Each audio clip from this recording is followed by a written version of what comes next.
namoro e casamento segundo o modelo de Deus, né? Então, eu vou pedir que a Angélica ore para a gente. Angélica, por favor. Vamos orar, então?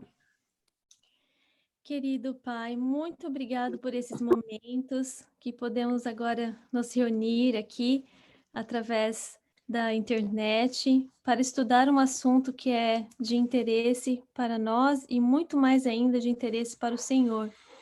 Por favor, nos conceda o teu Santo Espírito, que possas ter falado aqui os ensinamentos do Senhor e que possa trazer alegria e felicidade a muitas famílias e a muitas vidas, e que esses jovens possam todos, Senhor, ter os caminhos deles nas tuas mãos, e eles possam escolher a tua vontade a cada dia. Em nome de Jesus. Amém. Amém, amém.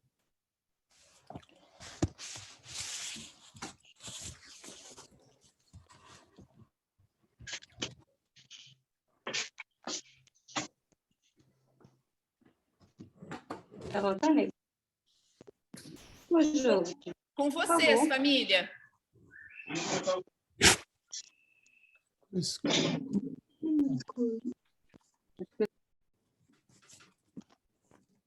Ok, bom, em primeiro lugar, agradecemos o convite para poder discutir esse assunto que é tão importante para nós todos, em relação ao que Deus espera de nós como família e como indivíduos. Em realidade, o casamento, namoro, noivado, não são coisas sem importância para Deus, né? Muitas pessoas pensam assim, isso não é um assunto importante, eu não sou casado, e muitos não entendem que antes do casamento deve haver um preparo, e é o preparo que determina a boa escolha, e a boa escolha, ela determina o futuro da pessoa, a vida toda que ela tem pela frente, enquanto pessoas casadas. O casamento não é, ou não deve ser, uma instituição feita de forma a lançar sorte, como muita gente faz, ok? Eu vou ver se dá certo, e se não der certo, eu me separo. Primeiro, nós precisamos entender que Deus é o nosso Criador e que nós não podemos nada sem Deus, ok? Então, o casamento é uma ação mais espiritual do que física. Espiritual eu digo porque Deus é o que mantém a nossa vida. Ele é o nosso Deus, Ele é que dá todos nós tudo aquilo que nós temos, e é Ele que faz por nós tudo aquilo que nós somos. Então, nós precisamos entender que se nós não colocarmos a vida nas mãos de Deus e não entendermos essa relação entre o casamento e a criação e aquilo que Deus tem para nós, possivelmente, aqueles que não se casaram ainda, ou os que são casados e não entenderam isso, eles terão mais probabilidade de não dar certo no relacionamento, ok? O outro aspecto, além da criação, é entender que nós temos um plano de salvação que impera na nossa vida, ou seja, a salvação foi a salvação da condenação da morte eterna.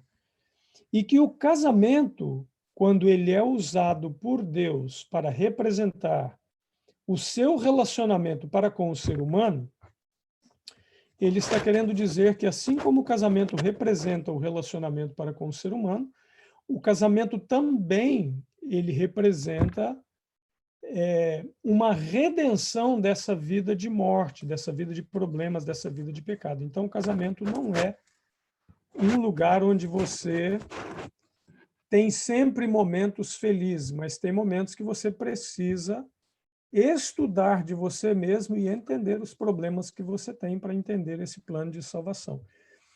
E se nós podemos confiar no plano de salvação que Deus tem para conosco, então Ele sabe o que é o melhor para nós em todos os aspectos da nossa vida. Por exemplo, se Deus nos criou, Ele nos conhece bem, certo? vamos supor, alguém que desenhou um motor, uma máquina, ele conhece bem essa máquina, e ao conhecer bem a máquina, ele, melhor do que qualquer outra pessoa, sabe o que é o melhor ou aquilo que traz o melhor funcionamento para a máquina. Por exemplo, Deus sabe o que é o melhor para nós comermos, uma vez que Ele nos criou? Sim, Ele sabe.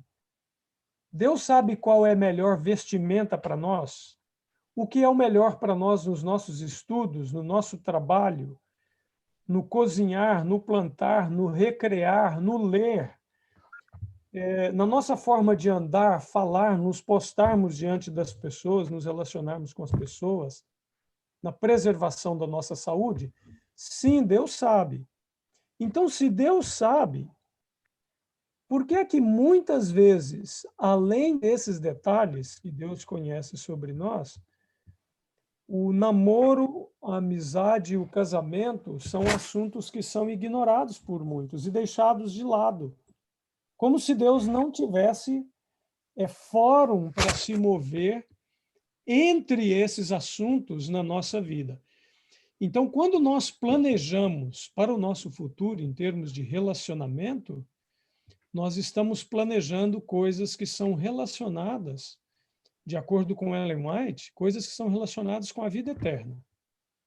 Ok? Porque ela diz que um casamento, ele pode tanto influenciar de forma positiva, se é um bom casamento, como de forma negativa, se é um mau casamento. E ela diz assim, influencia para essa vida e para a vida futura. Então, veja a importância de se fazer a decisão correta para um casamento correto. Veja, quando eu digo a decisão correta, eu gostaria que todos vocês que estão ouvindo e participando dessa palestra entendessem que não existem casamentos perfeitos, pessoas sem problemas.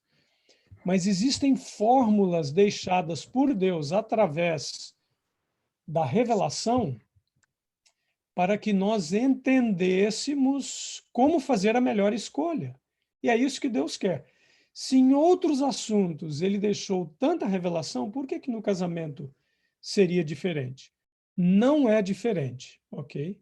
Deus realmente quer que nós façamos as melhores escolhas. Então, veja, Deus sempre provê para nossas necessidades, certo? Por exemplo, se nós formos pensar, se Deus cobrar de nós o oxigênio que nós respiramos, né? Nesses dias de pandemia, nós vemos quão tem sido difícil a questão do oxigênio, né? Em hospitais, para pessoas que necessitam, às vezes, que são entubadas, e houveram várias crises aí, especialmente no Brasil, em alguns lugares por falta de oxigênio. E se Deus resolvesse cobrar a luz solar, o oxigênio, ele provê para nós gratuitamente. Quando nós temos sede, Deus, antes de nos criar, ele já havia feito essa fórmula tão magnífica que é a água para saciar a sede, não é? A fome. Antes de nos criar, Deus criou os alimentos. Para a ociosidade, Deus criou o trabalho, para que não houvesse ociosidade. Para a solidão, que Deus deixou se desenvolver no coração de Adão, Deus então criou uma ajudadora, alguém que lhe fosse igual para corresponder, para então formar a família e para que houvesse então o casamento, que são das duas instituições que sobreviveu ao Éden, sem pecado, de acordo com Ellen White, uma delas é o casamento e a outra é o sábado. Então, são duas instituições extremamente importantes para a nossa vida espiritual e são duas instituições muito atacadas por Satanás e especialmente por aqueles que se alinham a ele também, não é? Criando outras formas alternativas. Nós sabemos que o número de divórcios, vocês já devem ter visto estatísticas, tem aumentado muito, não é? É bem alto que se você for parar para ver o número de divórcios, você fica assustado e pensa assim, como os discípulos, Senhor, então é melhor não casar, não é? Quando Jesus falou sobre casamento e colocou algumas regras firmes ali, os discípulos disseram, então é melhor não casar, é melhor ficar solteiro. Então, se a gente olha as estatísticas, agora veja, se existem estatísticas, nós precisamos olhar as estatísticas positivas também e aprender com aquilo que é positivo. Apesar de muitos casamentos serem amargos e infelizes, existem casamentos que são felizes. Isso não quer dizer que sejam casamentos que não tenham problemas ou que não passem por problemas ou ajustes de vez em quando, não é? Agora, veja, de acordo com as estatísticas, por exemplo, existe mais chance da pessoa dar certo no primeiro casamento. O que eu quero dizer com isso? Geralmente, quando a pessoa rompe um casamento e se divorcia, é mais fácil para ela se divorciar.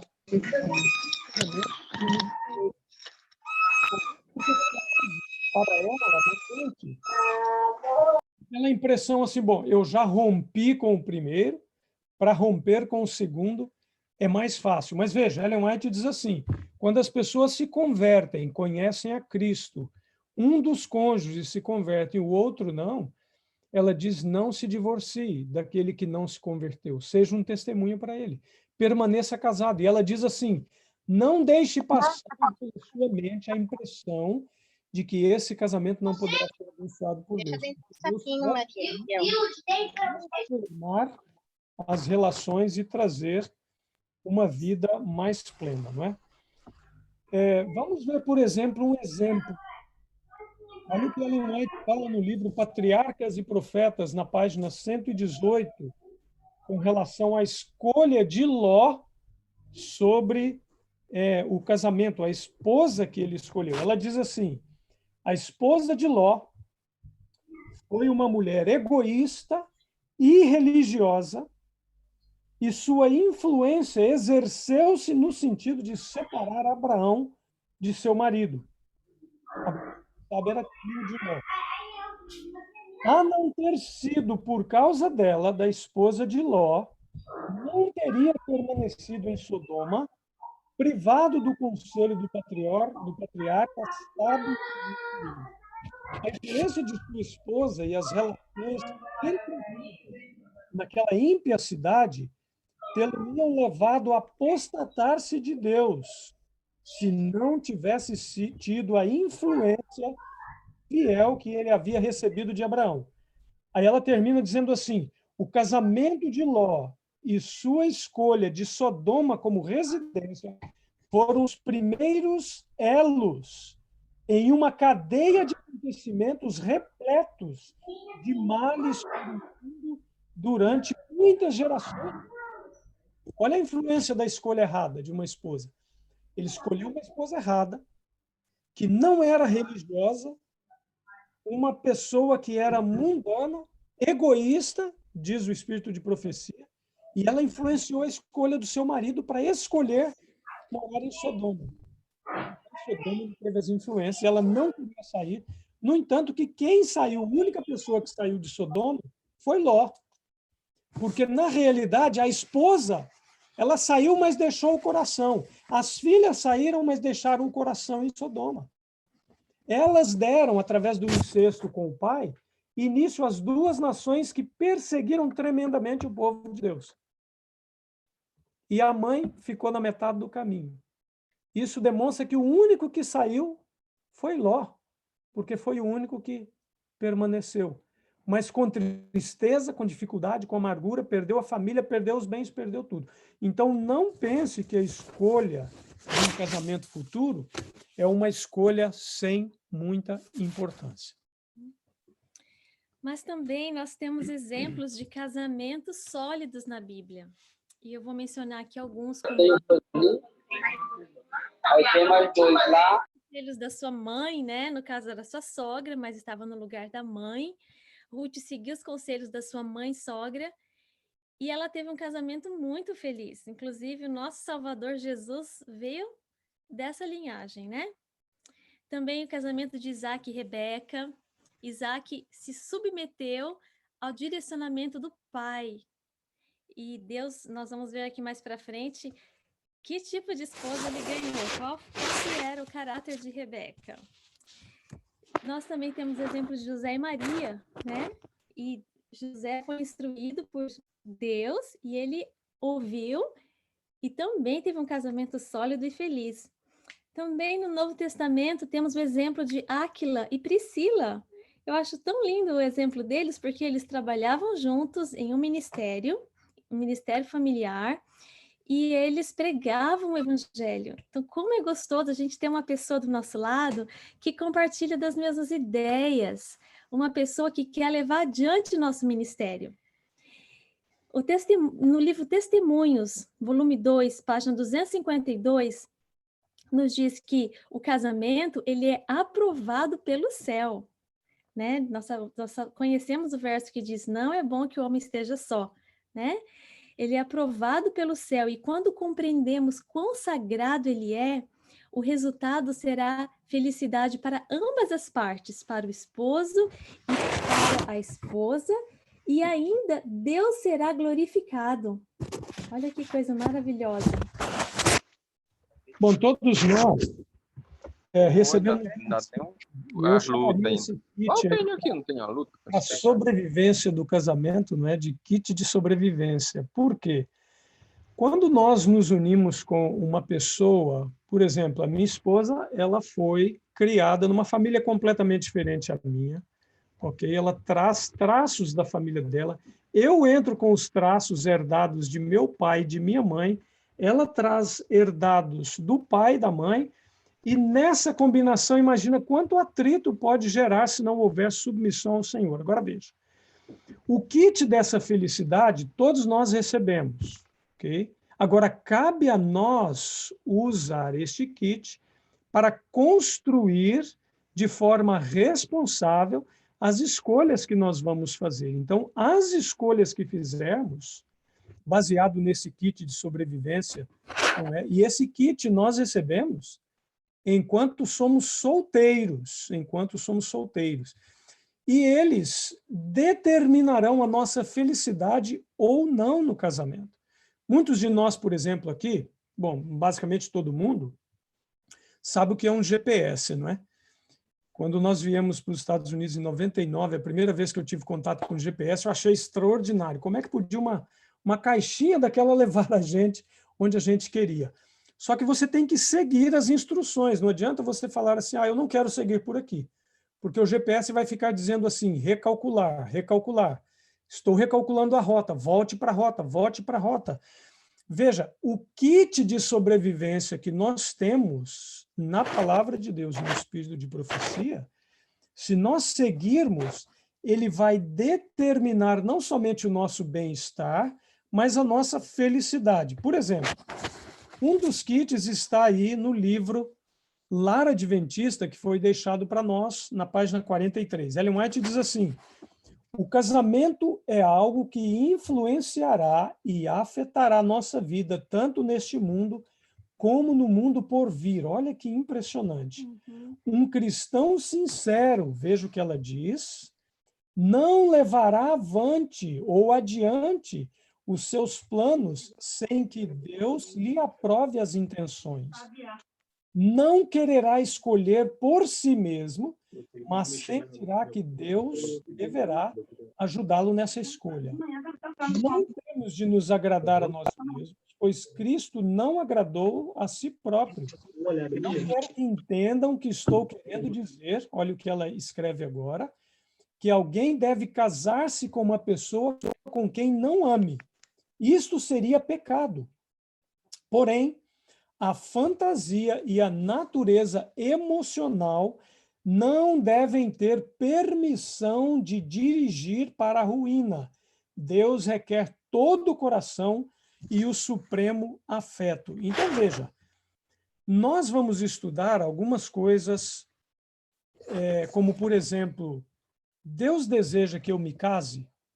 Se Deus deseja que eu me case, Ele quer que eu espere para namorar ou não? Quanto tempo Ele espera que eu espere? Quais devem ser as características das pessoas que me cercam para que eu faça uma boa escolha? Devo procurar por um namorado ou namorada? Quem são as pessoas que devem estar envolvidas no processo da escolha? Por que que isso é importante? Muitos jovens pensam assim, nós vamos ver alguns exemplos. Isso daqui é algo da minha alçada, eu é que tenho que tomar essa decisão e ninguém mais tem que meter o bico. Meus pais não têm nada a ver com isso. Buscar o mesmo objetivo. Como? Acho que foi por acidente. Eu acho que foi por acidente, algum microfone aberto. Então, veja, quando eu faço uma escolha, meus pais participam dessa escolha. As pessoas mais idosas da igreja, que têm um casamento feliz, elas participam. A liderança da igreja, nós temos que olhar para todos os lados. Temos conselhos nesse sentido? Uhum. Então, nós vamos repartir com vocês aqui, de uma forma bem prática, É aquela reunião que eu disse. Muita gente. namoro e casamento feliz. E depois nós vamos falar rapidinho de 4 situações em que o casamento é totalmente contraindicado para nenhuma circunstância. Sabe que você tem, às vezes, um remédio que você fala assim, esse remédio aqui você toma numa emergência. Mas tem algumas coisas que você fala assim, não toma que você vai morrer, isso é um veneno, não toma. Então, é disso que nós vamos falar. 4 coisas que, assim, nem pensar, nem vai ali. Então, vamos começar aqui com os 4 princípios primeiro para o namoro e casamento feliz. Prontos? O primeiro deles é: comece com oração, tá? Esse assunto deve ser levado a Deus. Conselhos para a Igreja nos diz assim: se homens e mulheres têm o hábito de orar 2 vezes ao dia antes de pensar em casamento, devem fazê-lo. Quantas vezes agora? Quem já viu esse texto? 4.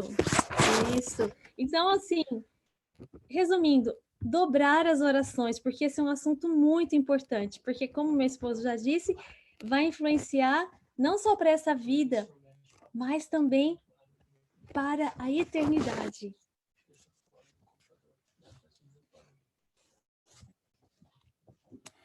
Ok, o segundo conselho é: não confie na sua própria guia, confie também e ouça os seus pais, a orientação dos seus pais.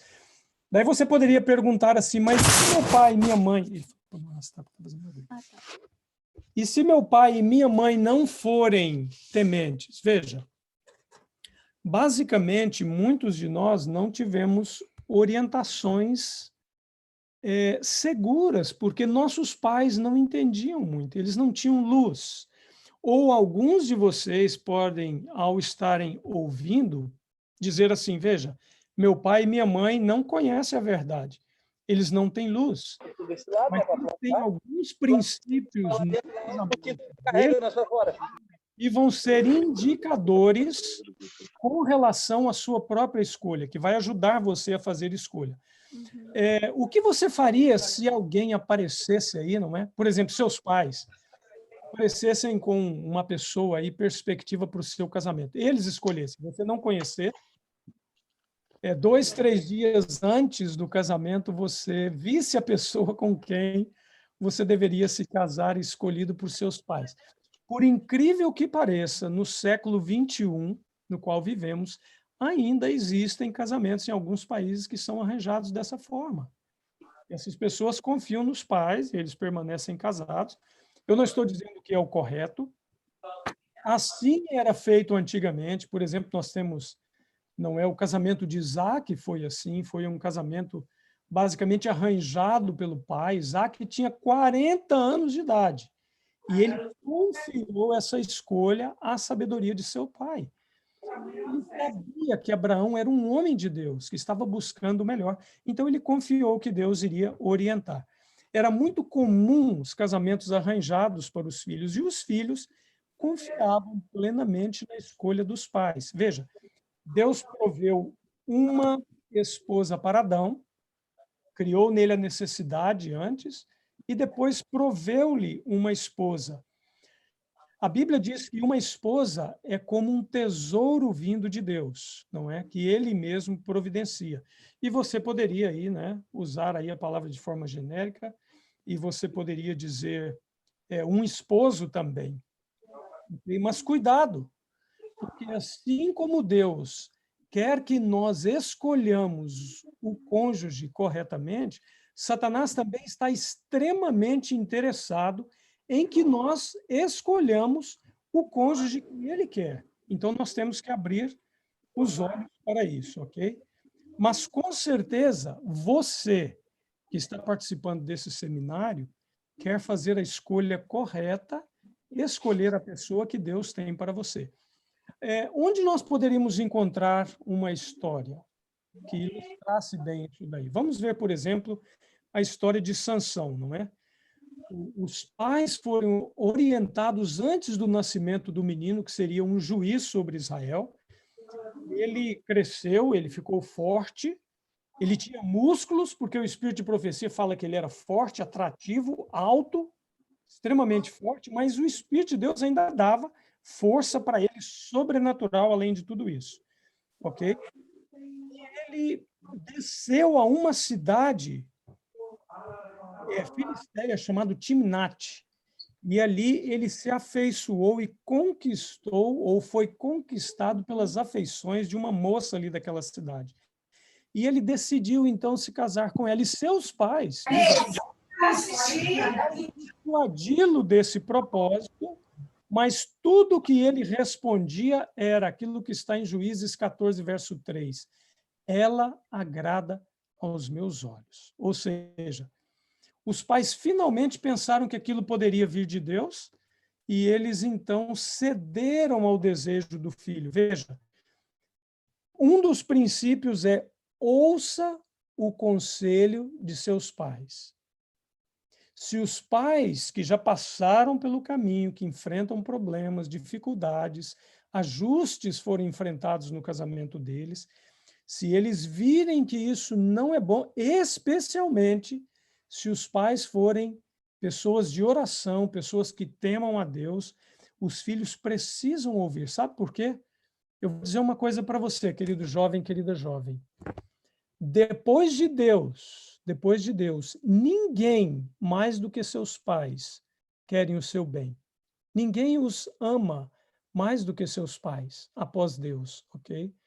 Então, o que eles querem é a felicidade de vocês. Por isso, eles precisam ser ouvidos. Qual foi o resultado do casamento de Sansão? A gente sabe. Houve adultério, separação, o adultério antes mesmo de terminar a festa, depois houve morte, e na história de Sansão, o que ficou registrado? Ficou registrado somente sofrimento. A gente entende que naquele último pedido dele, não é, para que o Espírito Santo viesse sobre ele, onde ele destruiu ali o templo de Dagon e matou mais gente na sua morte do que na sua vida, ele, em realidade, terminou com um fim, muito embora a gente entenda que ele tenha morrido salvo, pelo menos é o que dá a entender, ele teve um fim trágico, uma história triste. Poderia ter sido muito diferente se ele tivesse ouvido os pais, feito sábias escolhas. Quão diferente foi a história de Isaac, que ouviu e teve um casamento abençoado, não é? Veja o que Ellen White agora diz no Patriarcas e Profetas, na página 116. Nos tempos antigos, os contratos de casamento eram geralmente feitos pelos pais, e este era um costume entre aqueles que adoravam a Deus. De ninguém se exigia casar com aquele com quem não podiam amar, mas na concessão de suas afeições, o jovem era guiado pelo discernimento de seus pais, experientes e tementes a Deus. Era considerada uma desonra para os pais e mesmo um crime seguir no caminho contrário a este. Isaac, confiando na sabedoria, a função de seus pais, entregar essa questão nas mãos de Deus. Fazer uma boa escolha através da escolha de seus pais, não é? Isaac foi altamente honrado. Qual foi o resultado? Ele foi uma pessoa feliz, longeva, teve uma descendência boa, com problemas, porque ele era um pecador, sua esposa era uma pecadora, mas ambos estavam buscando a guia de Deus. Então, Rebeca, veja que interessante o que Ellen White fala na página 117. Ela diz assim, Rebeca era uma moça que Deus providenciou para Isaque. Aí ela diz assim, Rebeca era uma moça amável, serviçal, trabalhadora, de bom coração, de natureza ativa e enérgica, diligente e cortês, e a Bíblia diz que a jovem era muito formosa à vista. Então, uma pessoa com quem você irá se casar, ela terá um impacto tremendo na sua vida. Não pense que isso é uma coisa sem importância. Segundo aspecto, jamais se case com uma palavra no seu vocabulário, ou com uma frase no seu vocabulário.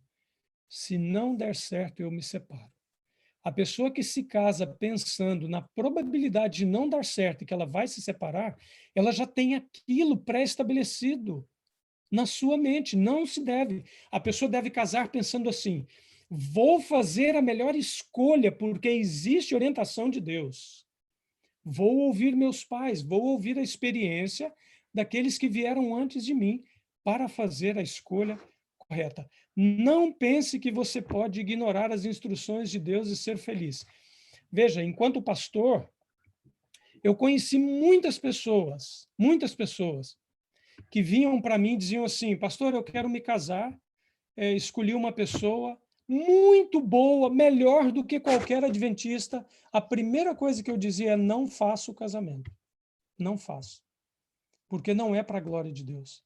E nós precisamos entender que não é. E eu não vi. É muito difícil, é raríssimo haver uma conversão. Existe? Existe.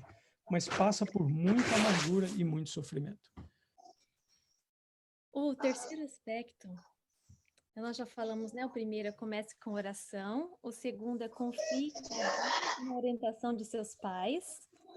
O terceiro princípio para um namoro e casamento feliz é, se você é solteiro, valorize. O que eu quero dizer com isso é o seguinte, vocês sabiam que tem muita gente casada que quer ser solteira e não pode? O que acontece? Depois que você casa, você nunca mais será um solteiro. Ou você vai ser viúvo, ou divorciado, ou separado. Mas ser solteiro é uma chance na vida só que você tem. Então, esse é um privilégio. Você tem que aproveitar esses dias. Então, para você ter um casamento feliz, o primeiro passo, você precisa começar isso agora. Você precisa ser um solteiro feliz. Você não pode casar para ser feliz, porque você não vai ser. Você tem que casar com uma pessoa que seja um solteiro feliz, e você é um solteiro feliz também, aí vão formar um lar feliz. Certo? Olha que interessante, a casa favorita que Jesus ia, que Jesus gostava de estar, era a casa de quem? Vocês lembram? Lázaro, Marta e Maria. Eles eram 3 irmãos solteiros e eles tinham um lar muito feliz. Claro que eles tinham dificuldades, todos nós nesse mundo temos dificuldades em nossas famílias, por quê? Porque tem um inimigo, né? Que está trabalhando para isso, para ter certeza que nós temos dificuldades. Mas olha que interessante.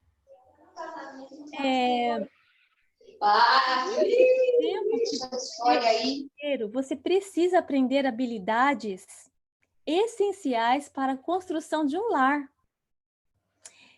Em Lucas 16:12, próprio Jesus falou assim: e se no alheio não fostes fiéis, quem vos dará o que é vosso? Então pergunte para você mesmo, quais as qualidades de caráter que eu preciso desenvolver durante esse tempo de solteiro? Não se preocupe só em encontrar uma pessoa boa, porque o meu sonho é uma pessoa trabalhadeira, honesta, gentil, amorosa. Mas se pergunte assim, será que eu sou assim?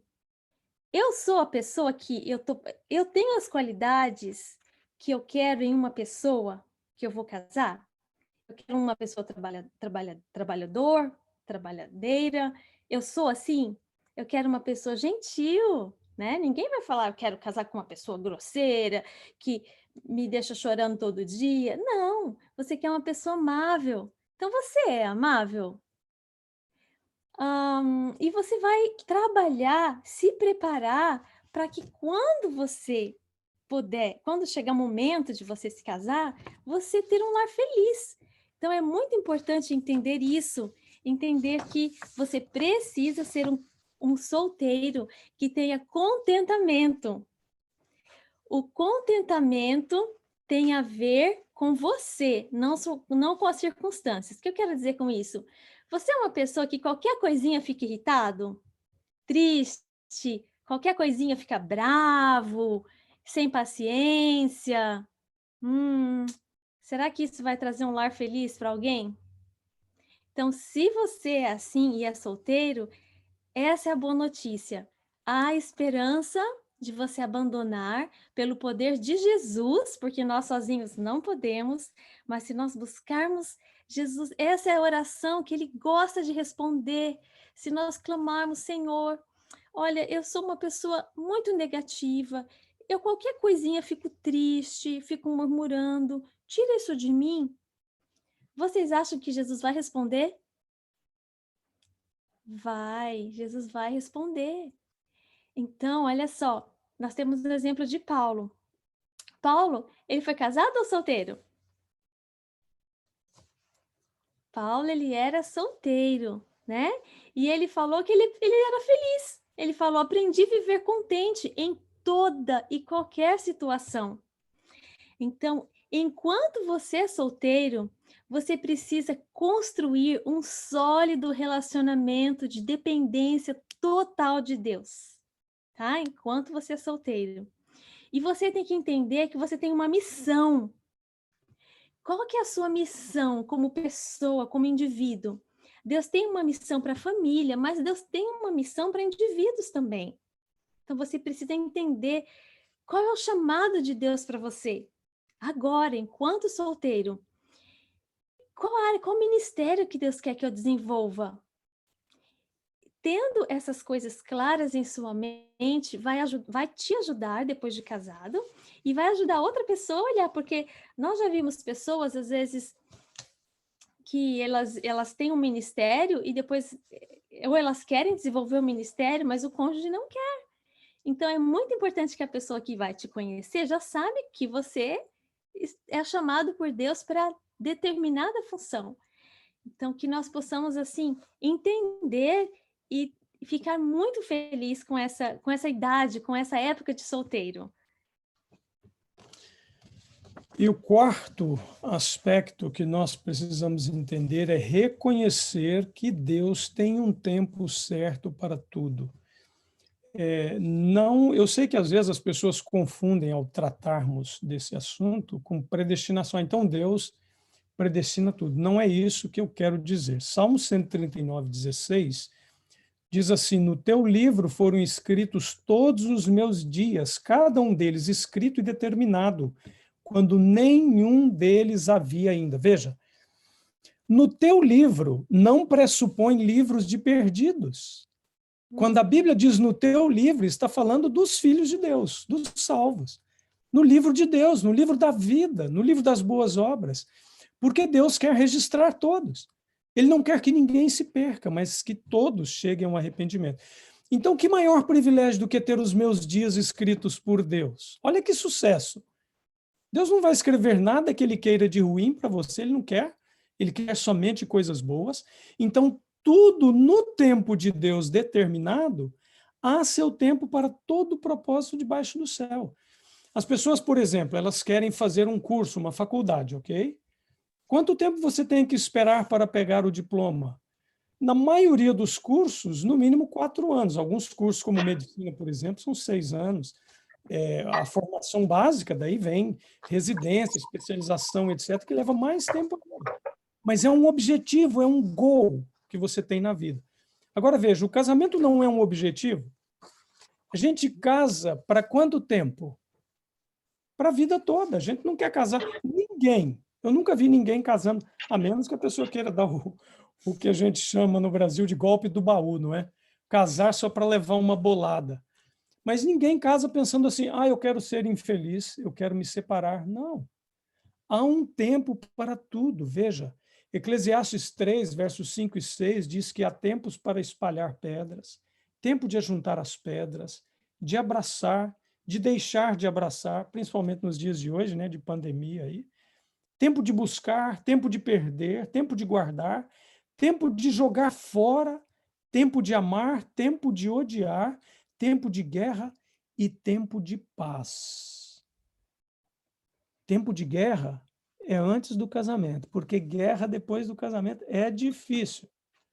É difícil ao ponto da Bíblia dizer, olha, é melhor viver no deserto, é melhor viver no telhado, é melhor do que com uma pessoa com quem constantemente você vive em tempo de guerra. Por isso, enquanto se é solteiro, que tem que planejar e escolher bem. Veja, há uma beleza especial no tempo de Deus. Por quê? Porque Deus quer o bem para nós, Ele quer o melhor para nós.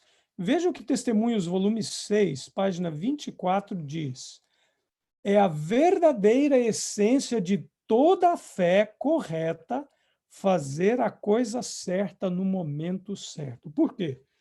Porque fazer a coisa certa na hora errada equivale a fazer a coisa errada.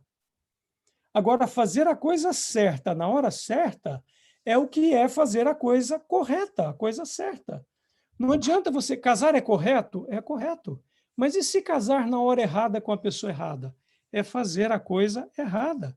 E Jesus reconheceu a importância do tempo próprio. Veja, a Bíblia diz que Jesus veio no tempo exato. Se Jesus viesse antes do seu tempo, toda a profecia que foi aberta em 457, antes dele, ali das 70, dando início às 70 semanas, que são o início da profecia das 2.300 tardes e manhãs, não teria se cumprido. Então, há um tempo exato. Qual é o tempo exato de Deus? É o tempo que Ele quer que nós sejamos felizes. E é por isso que precisamos pensar, enquanto somos solteiros, porque depois que a decisão é feita, aí está feito, não é? Aí no Brasil tem um ditado que diz assim, montou no burro tem que aguentar o trote. Não é? Montou no burro tem que aguentar o trote. Não é pular do burro e deixar o burro sair sozinho. Não. Tem que... Homem mesmo é aquele que honra e segura. Segura na hora... Qual que é o voto matrimonial? Vocês se lembram do voto matrimonial? Vocês já foram em casamento. Na dificuldade, na bonança, na enfermidade. Veja, tem pessoas que quando vem o problema, o que eles fazem? Descem do burro e deixam o burro trotar sozinho. Não. Existem problemas? Problemas sempre existirão. E eles fogem, às vezes, ao nosso controle. Por exemplo, hoje, olha hoje como isso está sendo tão real, ok? Pessoas que têm perdido pais, pais que têm perdido filhos por causa dessa doença terrível que é o Covid-19. Que quando vem ali aquele problema para a família, e aí, você vai abandonar a família? Vai deixar a família? Não. O recôndito mais sagrado que tem, onde você encontra a melhor ajuda, é dentro da sua própria família. Por isso, precisamos saber fazer a escolha no tempo de Deus. Falando sobre o tempo correto, Ellen White se preocupava muito com isso. E vocês sabem que ela tinha 2 netas que perderam a mãe muito cedo, né? E antes da mãe delas morrer, a mãe delas pediu para Ellen White dar uma atenção especial a essas 2 netas. Uma chamava Mabel e a outra chamava Ella. E claro que a irmã White, ela escreveu numa carta para a neta, ela escreveu uma carta especial para a neta, dizendo assim, mesmo que a sua mãe não tivesse pedido para eu cuidar de você, eu iria cuidar de você. E durante a noite, ela recebeu instruções de Deus para falar com essa neta. E olha, eu vou ler 2 trechinhos dessa carta. Ela escreveu essa carta para Mabel, e aqui nessa carta, a Mabel ela estava começando a querer olhar para os rapazes, começando assim, a analisar, falar, então acho que eu gosto desse. E olha o que a vovó Ellen White escreveu para a neta. Mabel, eu quero que você ouça o que eu vou lhe dizer. Quando alguém fala assim é porque é uma coisa importante, né? Sua mãe já falou assim com você, ó, me escuta. Presta atenção no que eu vou te falar. Então, foi assim que começou, que assim que Ellen White falou. De maneira alguma você deve pensar em casar. E Ellen White agora vai dar 2 motivos para a neta, porque não era o momento para ela, não era a hora certa. Tal coisa não deve estar em seu pensamento até que você ganhe uma decidida vitória sobre os perigos que ameaçam a sua saúde física. Então, primeira coisa, ela não estava com uma saúde boa para casar, para pensar em namorar. Então, aqui faz a gente pensar, né? Eu sou uma pessoa que cuida da minha saúde? Eu faço exercício, bebo bastante água, especialmente agora no Covid, né? Eu tô cuidando do meu sistema imunológico. Eu vou ser uma pessoa que vou levar saúde para o meu casamento quando eu casar? Então, eu quero ter filhos fortes, saudáveis. Eu estou cuidando da minha saúde porque isso tudo influencia. Então, Ellen White falou para a neta dela, a sua saúde física não está boa. Outra coisa, se mantenha livre de ligações com jovens rapazes até que você obtenha os benefícios completos de suas vantagens educacionais. Na noite passada, palavras foram ditas para que eu falasse para você. Então, olha só, Deus falou para ela, não vá adiante até que a sua saúde esteja boa e até que você termine os seus estudos. Você precisa usar essa vantagem das suas instruções educacionais. Vocês acham que esse é um conselho legal de ouvir quando você acha que você está de olho em alguém? Vocês acham que a Mabel ouviu esse conselho? A Mabel ouviu o conselho. Vocês sabem quantos anos ela viveu? A Mabel viveu 96 anos. E vocês sabem que tem uma bênção muito especial para os filhos que honram os pais, né? E vocês sabiam que a Mabel teve um casamento muito feliz depois? Deus providenciou um ótimo esposo para ela, porque olha só, numa outra carta, a vovó Ellen escreveu para um senhor chamado Senhor Bear. Ela escreveu assim: há mais ou menos um ano atrás, minha neta Mabel White se casou com Wilfred Workman, um jovem robusto.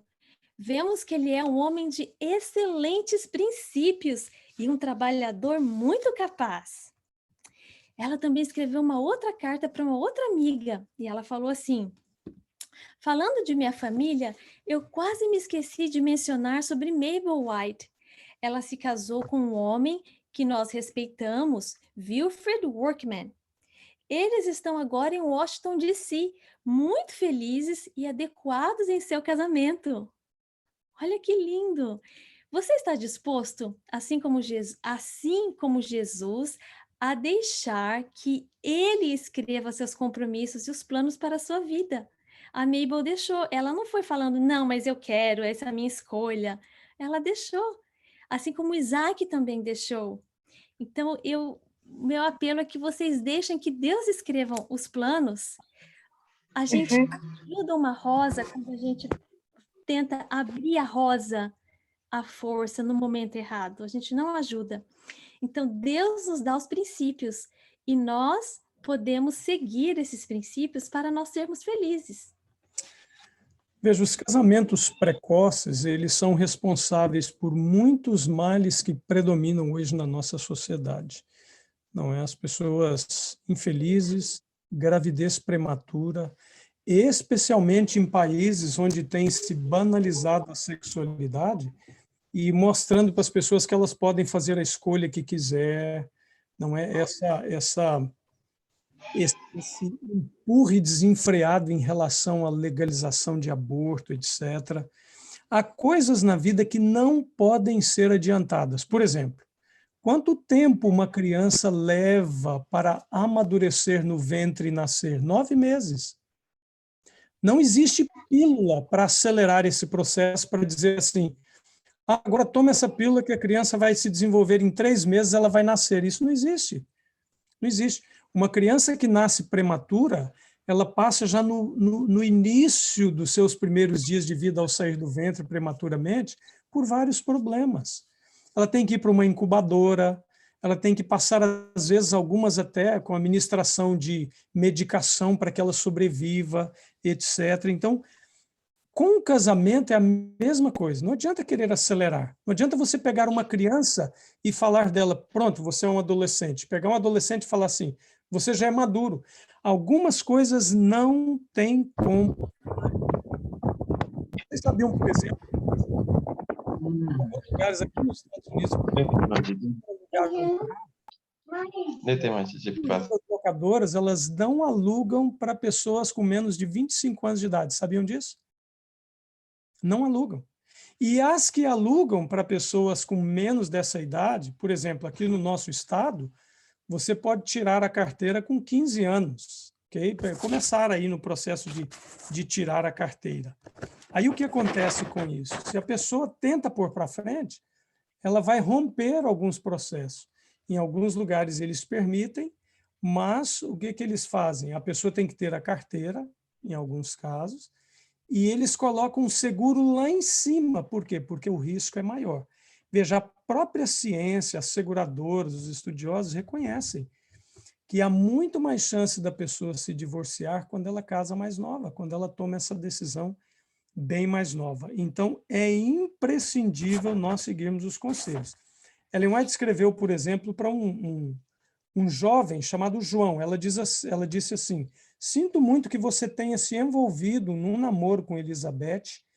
Em primeiro lugar, a sua ansiedade quanto a esse assunto é prematura.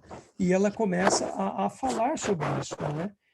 E ela diz que não é a melhor escolha. E nós devemos ouvir. Existem vários, veja, no Espírito de Profecia, existem vários casos de pessoas para as quais Ellen White escreveu contando determinados assuntos, ajudando essas pessoas a resolver determinados problemas, que se aplicados a nossas decisões, as decisões que precisamos fazer, nós vamos já ter uma orientação para fazer a decisão correta. Foi feito um estudo, por exemplo, com 168 pessoas num período de 14 anos, de 1981 até 1994.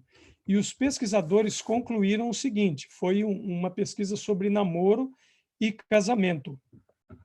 Eles concluíram que quanto mais cedo a pessoa namora e mais cedo ela contrai núpcias ou se casa, maior o risco desse casamento ser infeliz e desembocar ou terminar em um divórcio. Salomão, em Cantares 8:4, ele diz assim, não acordeis e nem desperteis o amor até que este o queira, ou seja, este o queira aqui quer dizer até que esteja pronto. E Salomão repete esse conselho pelo menos 3 vezes em seu livro. Não, o que ele está querendo dizer é o seguinte, não comece a namorar cedo. Não é uma boa coisa. Ele repete, 3 vezes pelo menos. Por quê? Porque ele sabia que aquilo não era bom e ele tinha orientação de Deus. Isso não é apenas para que nós tenhamos uma vida feliz, mas para que nós nos livremos de uma existência infeliz, porque Deus nos quer felizes. E veja, normalmente, quando nós fazemos uma decisão precoce assim, não é? Nós temos que entender que nós temos que passar por cima de algumas orientações. Por exemplo, em Juízes 14:4, de tanto Sansão insistir, seus pais cederam de tanta insistência. Mas ele teve que passar por cima dos conselhos, por cima da orientação de Deus. Um nazireu não poderia usar muitas coisas e muito menos se envolver com uma pessoa infiel. E ele foi quebrando todos esses conselhos para poder tomar a decisão de acordo com o próprio coração. E o caso dele pode ser um caso de alerta para nós que precisamos escolher, ok? E Ellen White escreveu, então, uma carta para um jovem órfão dizendo o seguinte: seu perigo cresce por causa do seu espírito de independência e autoconfiança, unido como na realidade deve estar à inexperiência. Então ele tinha autoconfiança, independência e inexperiência. Sabe quantos anos ele tinha? 16 anos. E ele disse: não, eu tenho meus direitos, sou adulto o suficiente, não uma criança, sou capaz de discernir entre o certo e errado, tenho direitos e lutarei por eles, sou capaz de formular meus próprios planos e ações. E Ellen White escreveu dizendo para ele assim: não, você não é capaz ainda, você tem algumas coisas para aprender. Então agora vem a pergunta, né, que muita gente quer saber, né? Então, mas qual a idade que eu devo namorar? Bom, tem um limite, a gente já ouviu aqui que tem um limite para tirar carteira de motorista, tem um limite às vezes para alugar um carro, tem um limite de idade para você poder votar, né? Vocês sabiam que Satanás ele está constantemente empenhado em levar os jovens inexperientes a entrar em um casamento? Isso está em Testemunhos 2, página 252. Mas será que Deus colocou isso também? Tem uma idade? Tem um namoro? Existe um namoro celestial? Existe. Existe direcionamento de Deus nisso também. Infelizmente, na história de Sansão, ele não seguiu esse conselho, porque o livro Patriarcas e Profetas, na página 413, diz assim que quando ele estava entrando na varonilidade, época em que deveria executar sua missão divina, tempo este em que mais do que todos os outros deveria ser fiel a Deus, ligou-se Sansão aos inimigos de Israel. Então, vocês veem? A hora que ele estava para entender qual era o ministério, porque ele estava para agir o ministério, a hora que ele estava entrando na varonilidade, ele perdeu o foco. E nós não queremos isso. Vamos analisar um pouco na Bíblia questões relativas à idade. Veja, os primeiros anos, que eram os primeiros 4 ou 5 anos, eram dedicados pelos pais e especialmente a mãe, na pessoa, na criança, no futuro ou na futura moça ou rapaz, o caráter e a responsabilidade de se obedecer a Deus e fazer boas escolhas, temer aos pais, por exemplo, incutir nele a vida religiosa da nação. Por quê? Porque toda a vida da nação era centrada na vida religiosa, que estava centralizada no templo e na adoração a Deus. O menino ou a menina eram ensinados a obedecer a Deus, e especificamente o menino, aos 12 anos de idade, ele era introduzido na vida pública religiosa da nação de Israel. Ele ia participar dos sacrifícios, e agora ele era responsável por si mesmo, aos 12 anos, para trazer o seu sacrifício. Ok? Com 20 anos de idade, dos 12 até os 20, ele tinha ainda a tarefa de terminar de aprender algumas coisas com relação à profissão, autossustentabilidade. Ele tinha que aprender, era considerado um crime para o menino, por exemplo, crescer vagueando, sem saber o que fazer, ainda que ele fosse de família abastada, rica, ele teria que aprender uma profissão, porque era considerado um crime um menino crescer sem uma profissão. E era considerado igualmente crime uma menina que crescesse sem ajudar em casa, sem saber as tarefas da casa, sem aprender as coisas básicas do lar. E com exceção de Josué e Caleb, os de 20 anos para cima, na história do povo de Israel, os adultos, por exemplo, que foram contra as instruções religiosas do povo de Deus, o que aconteceu com eles? Eles morreram no deserto. Os que ainda não eram adultos, com menos de 20 anos, foram os que entraram. Os que tinham 20 anos para cima já não entraram. Por quê?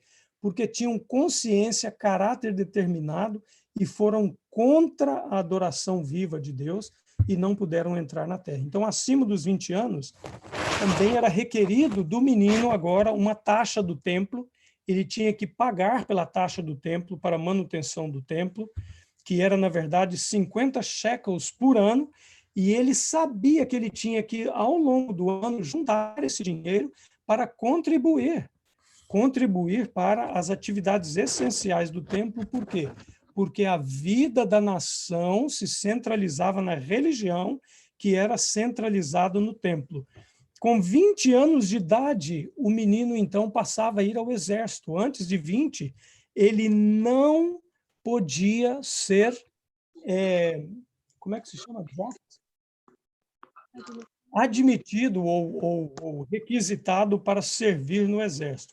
Davi tinha menos de 20 anos quando ele matou Golias, e é por isso que ele não estava no campo de batalha.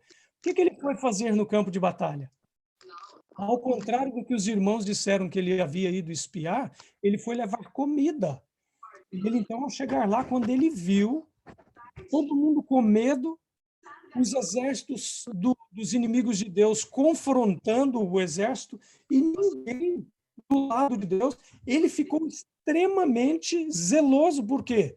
Porque ele sabia que o Deus que ele conhecia, antes de ter 20 anos de idade, iria livrá-lo das mãos do gigante, porque Deus já havia livrado anteriormente com a sua própria experiência anterior. Então, veja, jovem querido, jovem, antes de decidir casar-se, você precisa ter uma vida de compromisso com Deus.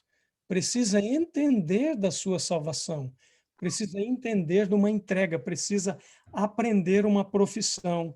Precisa ter condições de se sustentar no casamento, tanto para menino quanto para menina. Então, existem algumas coisas relacionadas à idade. Para uns, um pouco mais, para outros um pouco menos em termos de aprendizado. Mas com 20 anos, o jovem estava no meio do povo de Deus, financeiramente independente, fisicamente desenvolvido e tinha a sua religião, ele entendia todos os processos da religião e ele então tinha a forma correta para, com as ferramentas corretas, tomar a decisão na hora certa.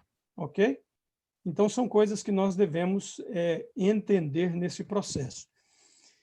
Ellen White diz assim no Mensagens aos Jovens, página 452, um jovem entre os 10 e os 20 anos é incapaz de julgar da habilidade de uma pessoa tão jovem como ele mesmo para ser a sua companheira ou companheiro para a vida. O que as pessoas fazem hoje? Vocês já viram que em algumas igrejas a gente vai, algumas pessoas falam assim, fazem até brincadeira sem entender a importância dessa brincadeira que não deveria ser feita. Chega assim e fala, nossa, mas como seu filho é bonito, olha, eu tenho uma neta, olha, eu tenho uma filha. Nossa, como a sua filha é bonita, eu tenho um filho, eu tenho um neto. Não, isso não são brincadeiras, isso é coisa real.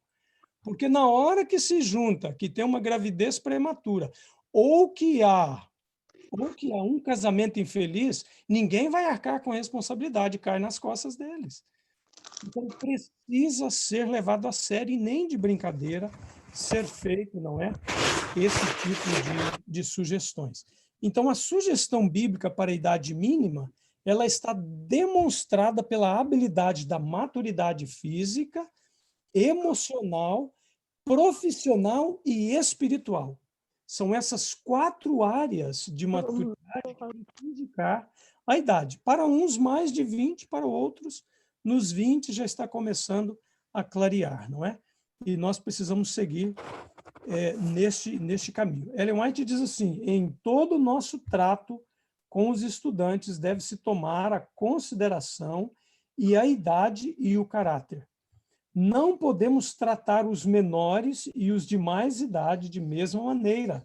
Circunstâncias há em que rapazes e moças de sólida experiência, de bom comportamento, se podem conceder alguns privilégios não dispensados a estudantes mais novos. Cada caso é um caso. Interessante que também algumas pessoas não estão preparadas mesmo depois dos 20 anos. Ellen White escreveu sobre Nelly. Nelly não estaria preparada através de boas maneiras e conhecimento útil para casar-se aos 25 anos de idade quanto algumas jovens aos 18.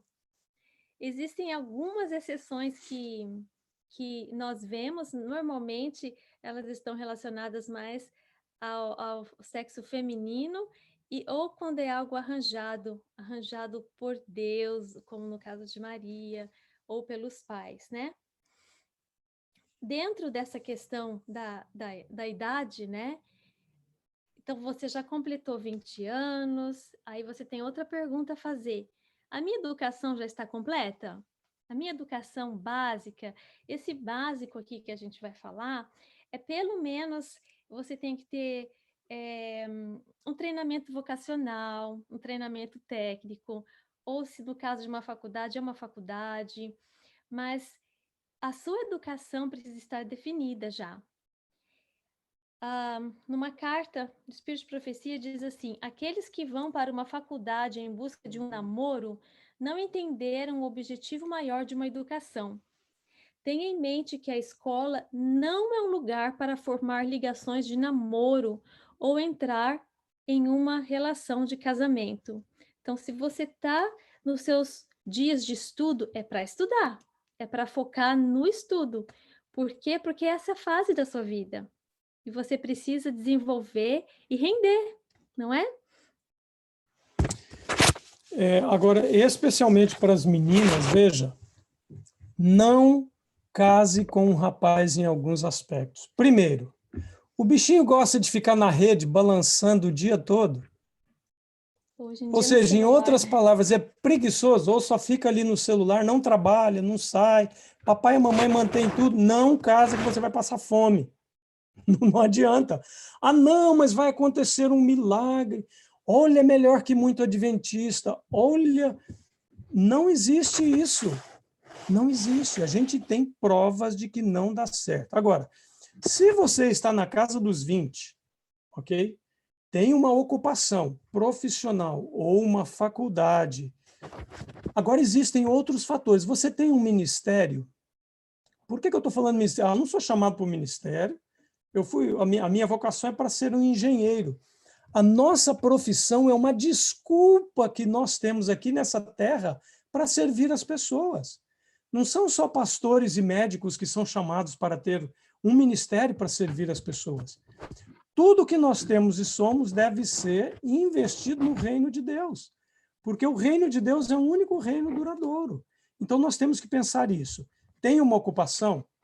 Tenho saúde, tenho idade, já tenho uma faculdade, mas, pastor, você está colocando muito empecilho? Não. Tem estudos mostrando que não coloque o carro na frente dos bois. Não adianta, é um mau negócio. Eu tenho um trabalho ou um negócio para me sustentar completamente a uma família. Deixa eu dizer uma coisa aqui para vocês. Eu era louco para casar, ok?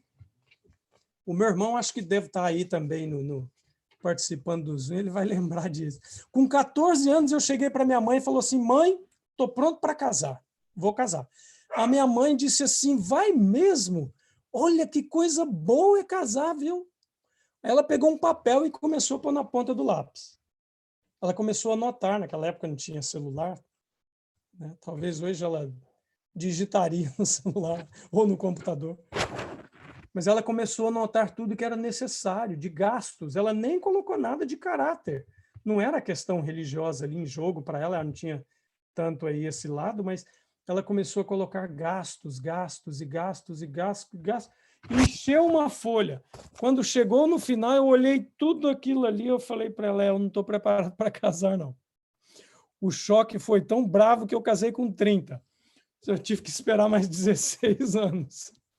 Quer dizer, eu estava estudando, fazendo teologia, terminei teologia com 29, mas o fato é o seguinte, veja, o cristão ele tem que cuidar dos próprios negócios. Provérbios 24, 27 diz assim: cuida dos teus negócios lá fora, aponta a lavoura no campo e depois edifica a tua casa. Tem uma ordem de se fazer as coisas. Se você, menina especialmente, numa cultura como a nossa, se casa com um homem que não tem como manter a casa, sabe o que vai acontecer? Seus filhos vão ficar largados e você vai ter que sair para o trabalho para ganhar o pão para trazer dentro de casa. Porque se o indivíduo casa sem aprender, ele vai ter que ter a carga de educar filhos, de sustentar a casa e de aprender a trabalhar se não aprendeu a trabalhar. Então, é melhor esperar para se fazer a escolha na hora certa. Em outras palavras, você tem como se manter, rapaz e moça, precisa ter como se manter. Porque, veja, eu e minha esposa, e se eu morro? Pode morrer. Da minha turma, já vários morreram agora com Covid, na casa dos 50 e poucos. Eu estou com 54. Já perdi 3 colegas da minha turma com Covid. A esposa ficou viúva, os filhos ficaram órfãos. Você tem como se sustentar? Tem uma profissão para se sustentar? Caso uma fatalidade aconteça, então isso serve para meninos e meninas. Uhum. Às vezes o esposo fica doente por um tempo também, né? Se você não tem algo que é um salário que vem com a doença, às vezes a esposa tem que, mesmo às vezes por um período, tem que arcar com isso. Então é importante para a esposa também ter a educação completa e poder se sustentar financeiramente.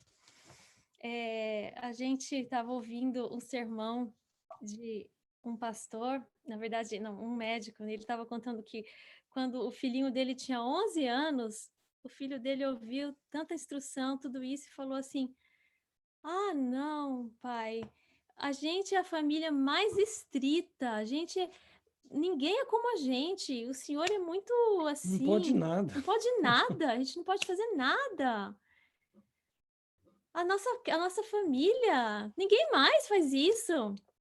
E o filhinho dele estava estudando em casa sobre a Camboja, o país. E ele estava estudando que lá tem muitas minas escondidas, sabe aquelas minas que você pisa e, né, explode, né? Às vezes a pessoa perde perna, às vezes morre. E o pai dele chamou ele então e falou assim: olha, meu filho,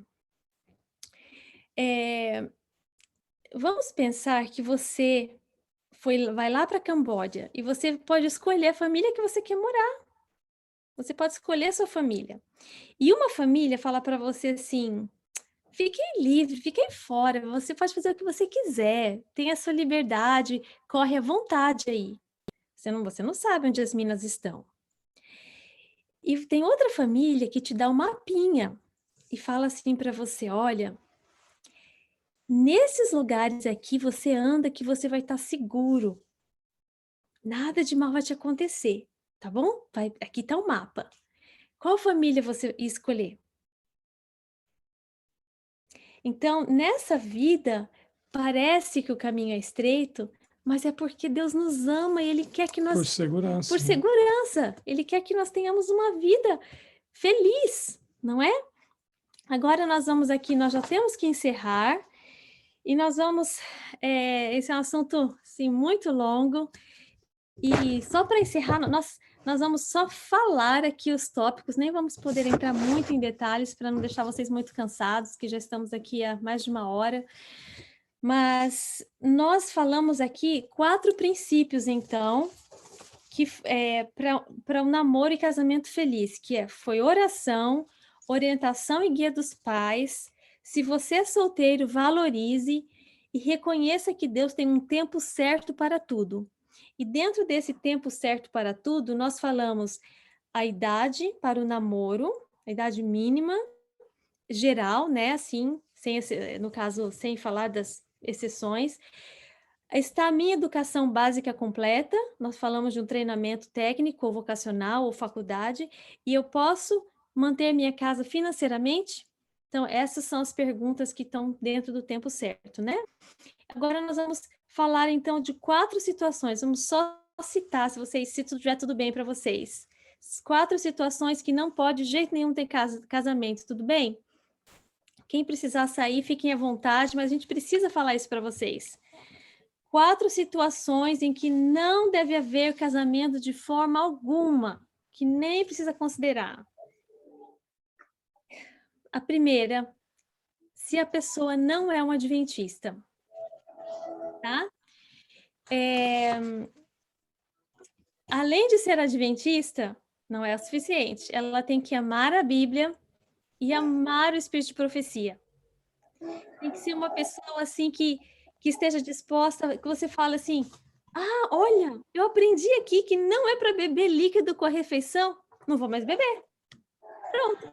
É simples assim, Deus revelou, eu quero fazer. Por quê? Se for uma pessoa que fala assim, não, mas isso aqui não é para essa época. Não, mas a pessoa tem que estar disposta a dar os passos. Uma pessoa que está sempre tentando ensinar a revelação, sempre remendar. Ah, não, mas isso daqui dá uma desculpa. Fuja dela, fuja dela. Então, a Bíblia é muito clara. A maldição é certa quando se une um fiel com um infiel. Deuteronômio 7, 3 e 4, vocês podem ver isso lá. As pessoas falam, eu vou seguir meu coração, eu vou ser feliz. Deus fala, vocês vão ser destruídos. Se houvesse Sansão obedecido, ele teria tido um fim muito diferente, mas ele foi fazendo amizade com os filisteus, veio, então, a moça, né, a ter interesse em uma moça, essa jovem conquistou as afeições dele, os pais cederam, né, aí tem uma mensagem para os pais, né, pais, nós não devemos ceder quando os filhos, né, ficam insistindo, porque não é o plano, não é da vontade de Deus. Então, nós temos aí o exemplo, e o contrário, falamos do exemplo de Isaac, né, que casou e foi muito mais feliz casando com uma pessoa que temia Deus. Em realidade, vou apenas dar uma pincelada aqui. Nós temos Sansão e temos Isaac, que são dois contrastes, né? Não há acordo entre luz e trevas. Acredite, na minha experiência pastoral, eu fui procurado por muitas pessoas. Acreditem, dizer, mas pastor, é melhor do que muitos adventistas. Ellen White diz que Deus não abençoa uma união assim. Você quer entrar numa união que não tem a bênção de Deus? Não, você não quer. Eu vi depois pessoas me procurando com pouco tempo, 1 ano depois, falando, pastor, eu realmente fiz a escolha errada. Aí eu falei, agora você tem que orar e jejuar para que o outro converta. Não tem essa desculpa de, agora eu fiz a escolha errada, eu vou separar. Não. Tem muita gente separando por aí, sem ter a permissão de Deus. Ellen White diz assim, ainda que a lei dos homens permita diante de Deus, não é permitido. Eu casei, não deu certo, eu separo? Não. Existem cláusulas para o divórcio. Estou vendo a live aqui.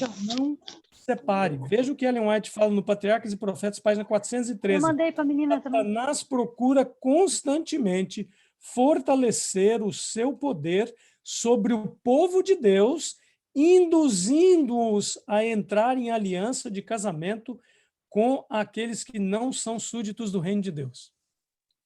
Seu súdito. Ele traz os súditos dele e coloca no meio do acampamento. Ele planta a bandeira dele no meio da igreja de Deus. Não há concessão divina nenhuma. Casa com esse infiel que está tudo bem. Não está tudo bem. Então, a primeira coisa é que casamento de jeito nenhum, se não for da mesma fé. O segundo, se os pais não são a favor da união, tá? Não deve haver, então não deve ir adiante. Lar Adventista diz assim, e deve esse filho, não obstante o conselho de seus pais, persistir em seguir seu próprio caminho? Respondo positivamente. Ellen White diz, não, mesmo que ele nunca se haja de casar. O 5º mandamento proíbe tal orientação.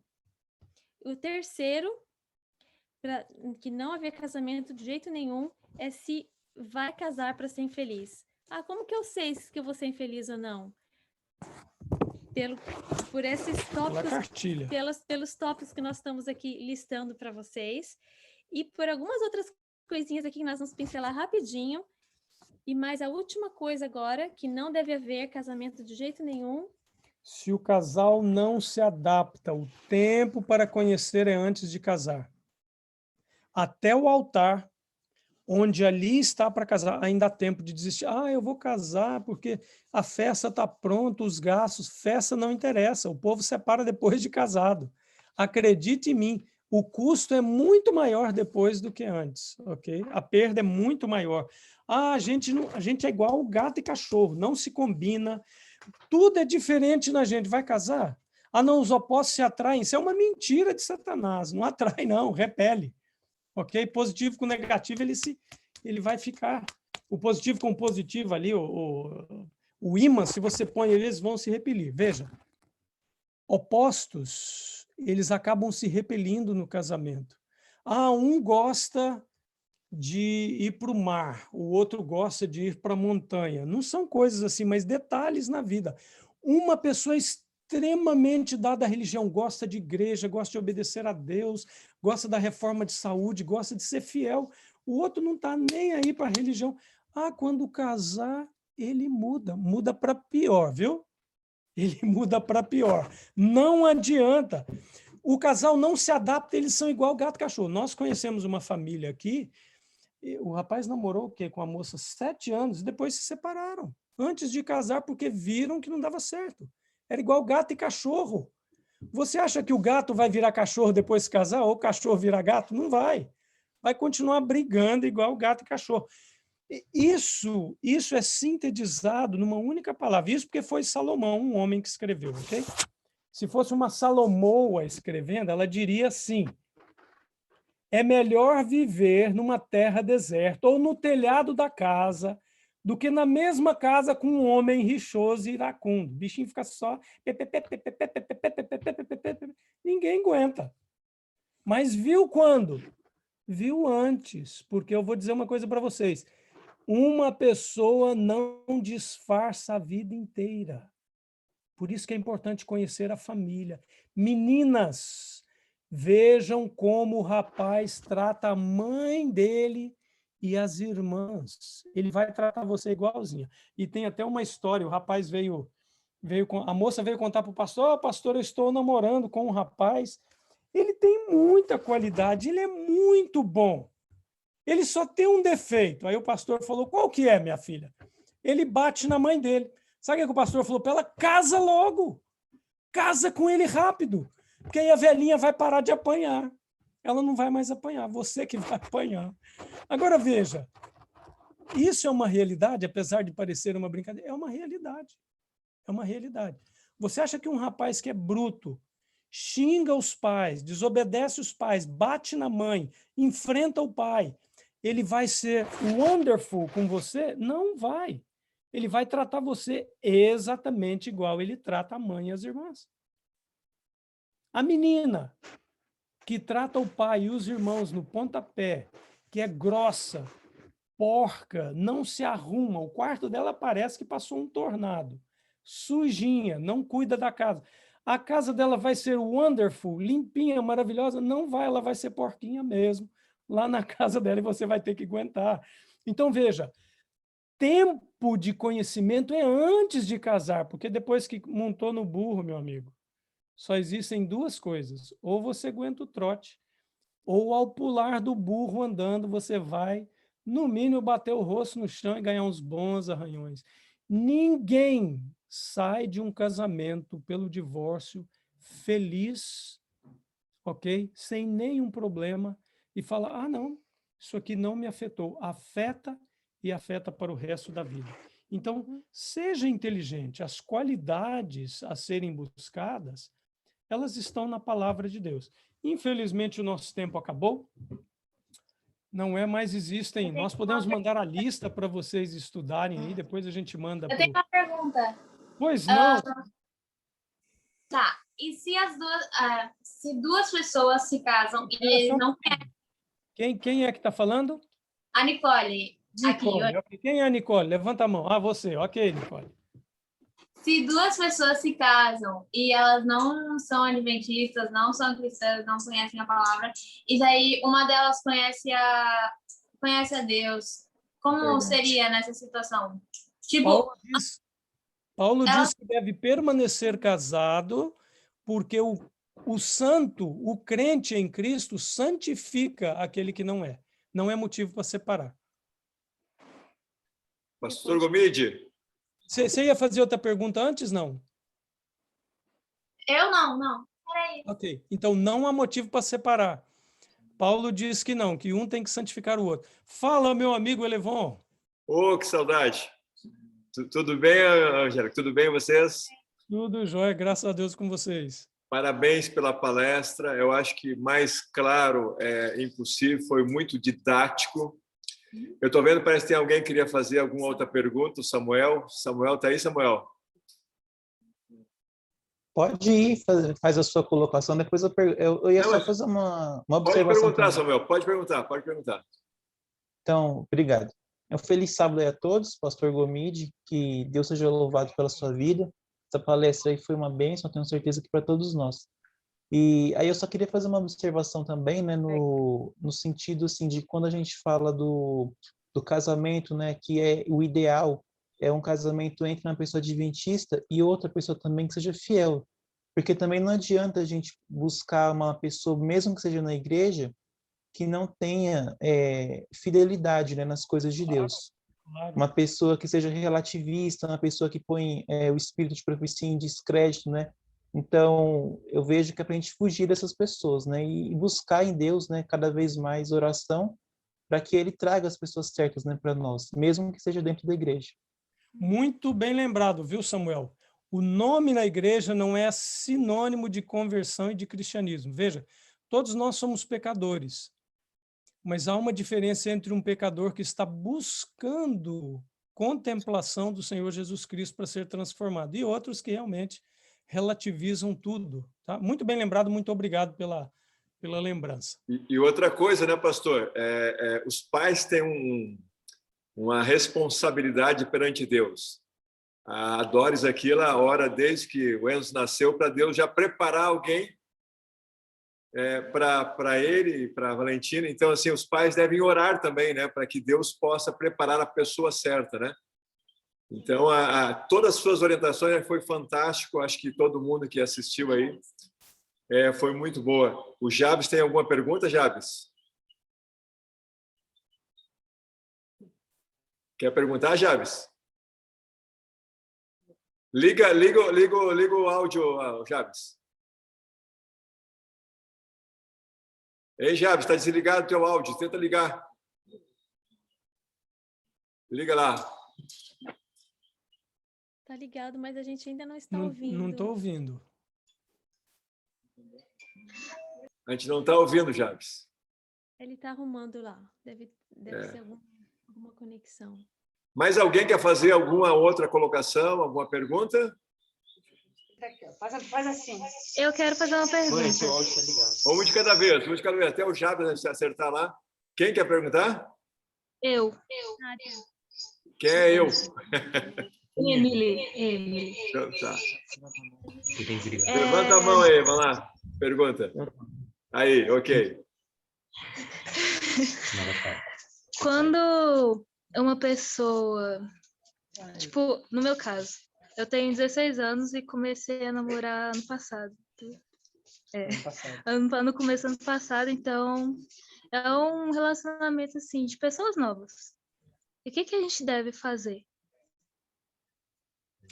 Essa é uma pergunta interessante. As próprias orientações que nós mencionamos já dão um direcionamento, não é?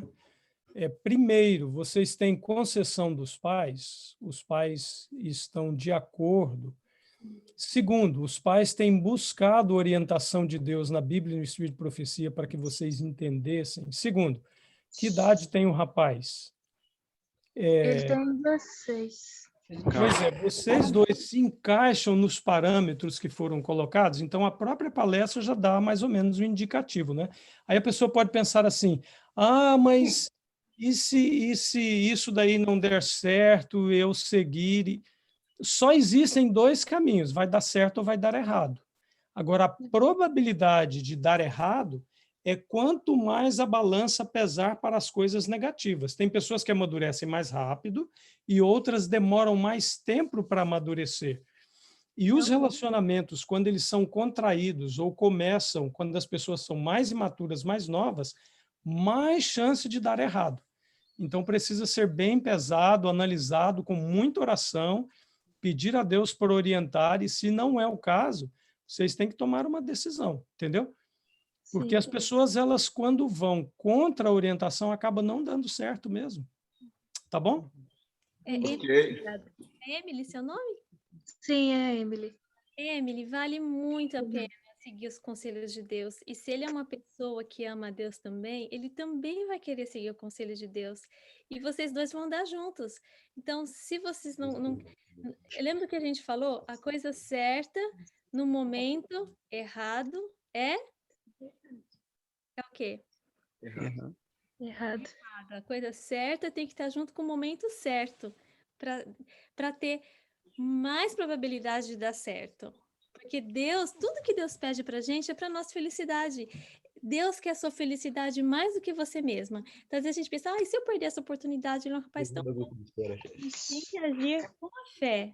E ele é um rapaz de fé também, ele vai querer também seguir os Fazer a conselhos coisa de certa. Deus. É esse aqui que eles Quando a estão. gente se envolve com a emoção, ela toma uma grande Foi a Dória que dos botou. nossos pensamentos, das nossas energias, entendeu? Naquilo que a gente Dele? acaba prejudicando outras áreas que deveriam ser dedicadas em conseguir uma profissão, em estudar e em se preparar para o futuro. Tá bom? Beleza. Pastor, tem outra pergunta. Acho que o Jabes já conseguiu arrumar ali o som dele, Jabes? Quer perguntar, Jabes? Acho que não ainda. A família Ribes. Vamos lá, dá uma passada, leva no Nelson. A família Ribes queria perguntar? Não. Ai, não. Não? É lá no Nelson, tá cheio de gente. Vamos. Quem quer fazer uma pergunta? Eu gostaria de fazer uma pergunta. Pois não. Boa tarde, feliz sábado para todos. Boa tarde. Infelizmente, a gente não conseguiu acompanhar o início. Eu gostaria só de, se vocês pudessem, me repetir a questão ali da idade. O que a Bíblia, assim, o Espírito de Profecia nos fala sobre a idade certa para pensar em namoro. A idade, na verdade, por exemplo, especialmente para o homem, eu acho. Era colocado em torno dos 20 anos para começar, quando o rapaz estava já maduro emocionalmente, tinha uma profissão, estava pronto para exercer as funções pertinentes à religião, era onde tinha capacidade para poder entrar em um consórcio ou uma relação, ok? Então entra a questão emocional, espiritual, financeira, ou seja, financeira entre uma profissão, tudo, etc., e ele consegue manter a família. Caso contrário, ele não deveria entrar em um relacionamento, porque isso absorveria o tempo dele poder entrar nessa preparação para o casamento que envolve essas áreas, ok? Sim. Mas o mínimo ali seria em torno dos 20 anos. Só recapitulando rapidinho, as 4 orientações, né, para vocês que entraram depois oração, seguir a orientação dos pais, valorizar os seus dias de solteiro para você se preparar para o casamento, mas como se preparar? Seguindo, olhando o seu caráter, concentrando nos estudos, concentrando em poder manter uma família, concentrando numa missão. Qual que é a missão que Deus tem para você como indivíduo? Então, a questão de idade é só um pré-requisito. E dentro... Qual é o tempo? Dentro tem que ser, tá? Então, a idade, a minha educação está completa, posso manter uma casa, tenho o meu ministério.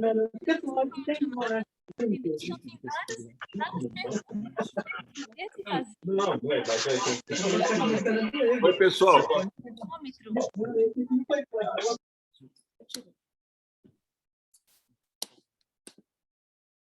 A gente pede para o pessoal fechar o microfone, então a gente não consegue ouvir. Então, só quem está falando, deixa o microfone aberto, tá? A gente vai responder aí, para não cansar o pastor Gomide e a Angélica, mais umas 4 perguntas, já estão ali. Você quer terminar, Angélica, o que estava falando? Não, então, era só isso mesmo, né? Só um resuminho. Oração, guia dos pais, valorizar os seus dias de solteiro, reconhecer que há um tempo para tudo. Dentro desse tempo para tudo, tem a idade, tem a experiência, o caráter, a minha educação, a minha vida financeira, a minha missão. Ok. São bastante pontos, né? Mas todos esses, não olhem como uma coisa assim, olhem como uma coisa, agora eu sei, agora olha só, esse é o meu mapinha. São termômetros que a gente tem para a gente conseguir prever o futuro, né? Prever, a gente quer que tenha felicidade, a gente quer ser feliz, mas para isso existem regras, não é? E o segundo aspecto é o seguinte, olha, acredita em mim, às vezes quando a gente é mais novo, por exemplo, quando a gente assim, está na idade antes de tirar a carteira, você pensa, nunca vai chegar, nunca vai chegar. O tempo passa muito rápido, acredita em mim, ele voa. Quando a gente olha para trás, poxa, já passou. Vale a pena esperar.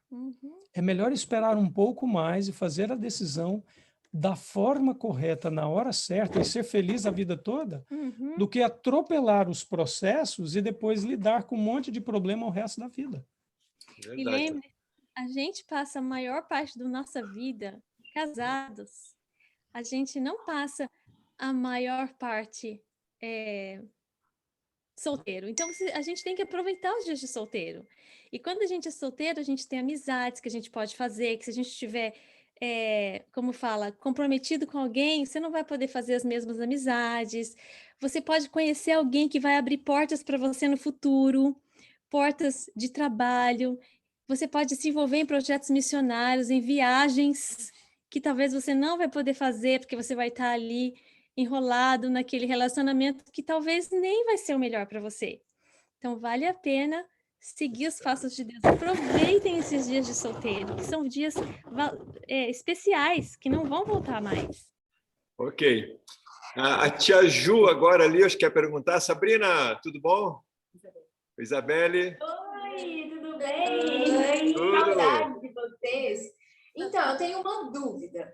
No meu caso, Deus já deu uma missão para a nossa família. Então, a gente já tem uma missão que já é no nosso dia a dia e tal.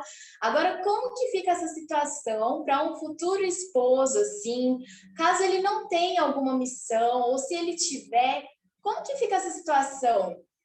O correto seria ele fazer a missão juntamente comigo?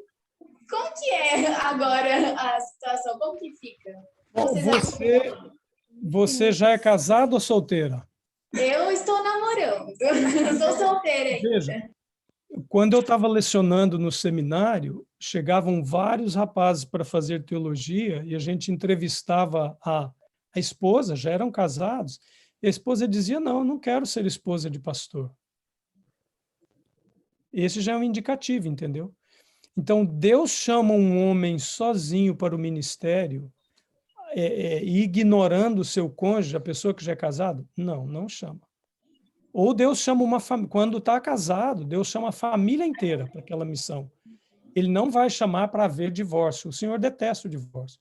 Esse é o primeiro indicativo para os casados. Quando é solteiro, a mesma regra para as coisas que mais se gostam para fazer juntos se aplica à questão da sua missão. Veja, você gosta de fazer isso, você quer servir a Deus, essa pessoa quer servir a Deus?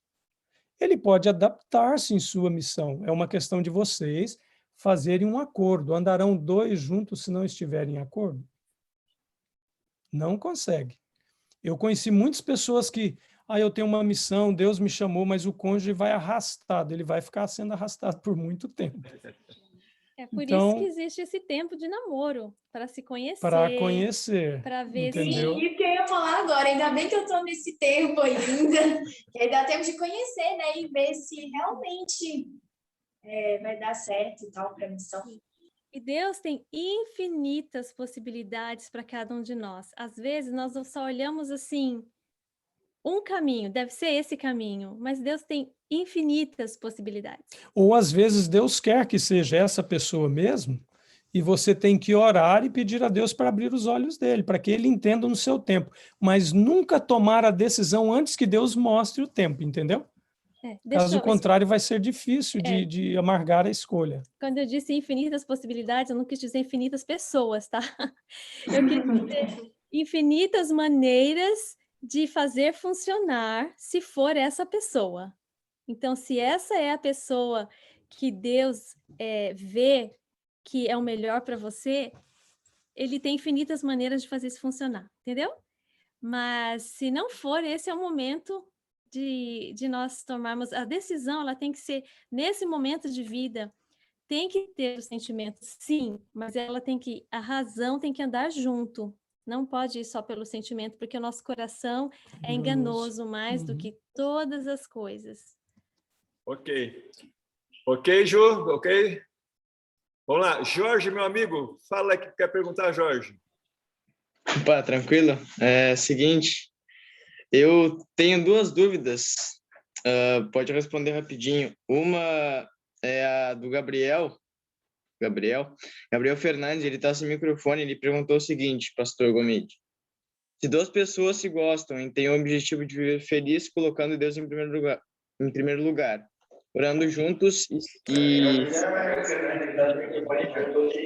mas só que um já foi casado e tem uma filha, é possível dar certo? Ele perguntou isso daí no chat. Eu queria que o senhor me respondesse. A outra pessoa é casada, foi casada e tem uma filha. Isso daí. Quando você tem em perspectiva uma outra pessoa que já foi casada, você tem que analisar o passado, o tipo de casamento. Ele saiu de um casamento no qual ele ainda, diante da lei de Deus, está amarrado e não pode ser rompido. Ellen White fala que ainda que a lei dos homens permitam novas núpcias diante de Deus, é pecado se Deus não permite. Só há um caso, quando há adultério, entendeu? Ou morte. Ou morte do cônjuge, a pessoa foi casada, etc.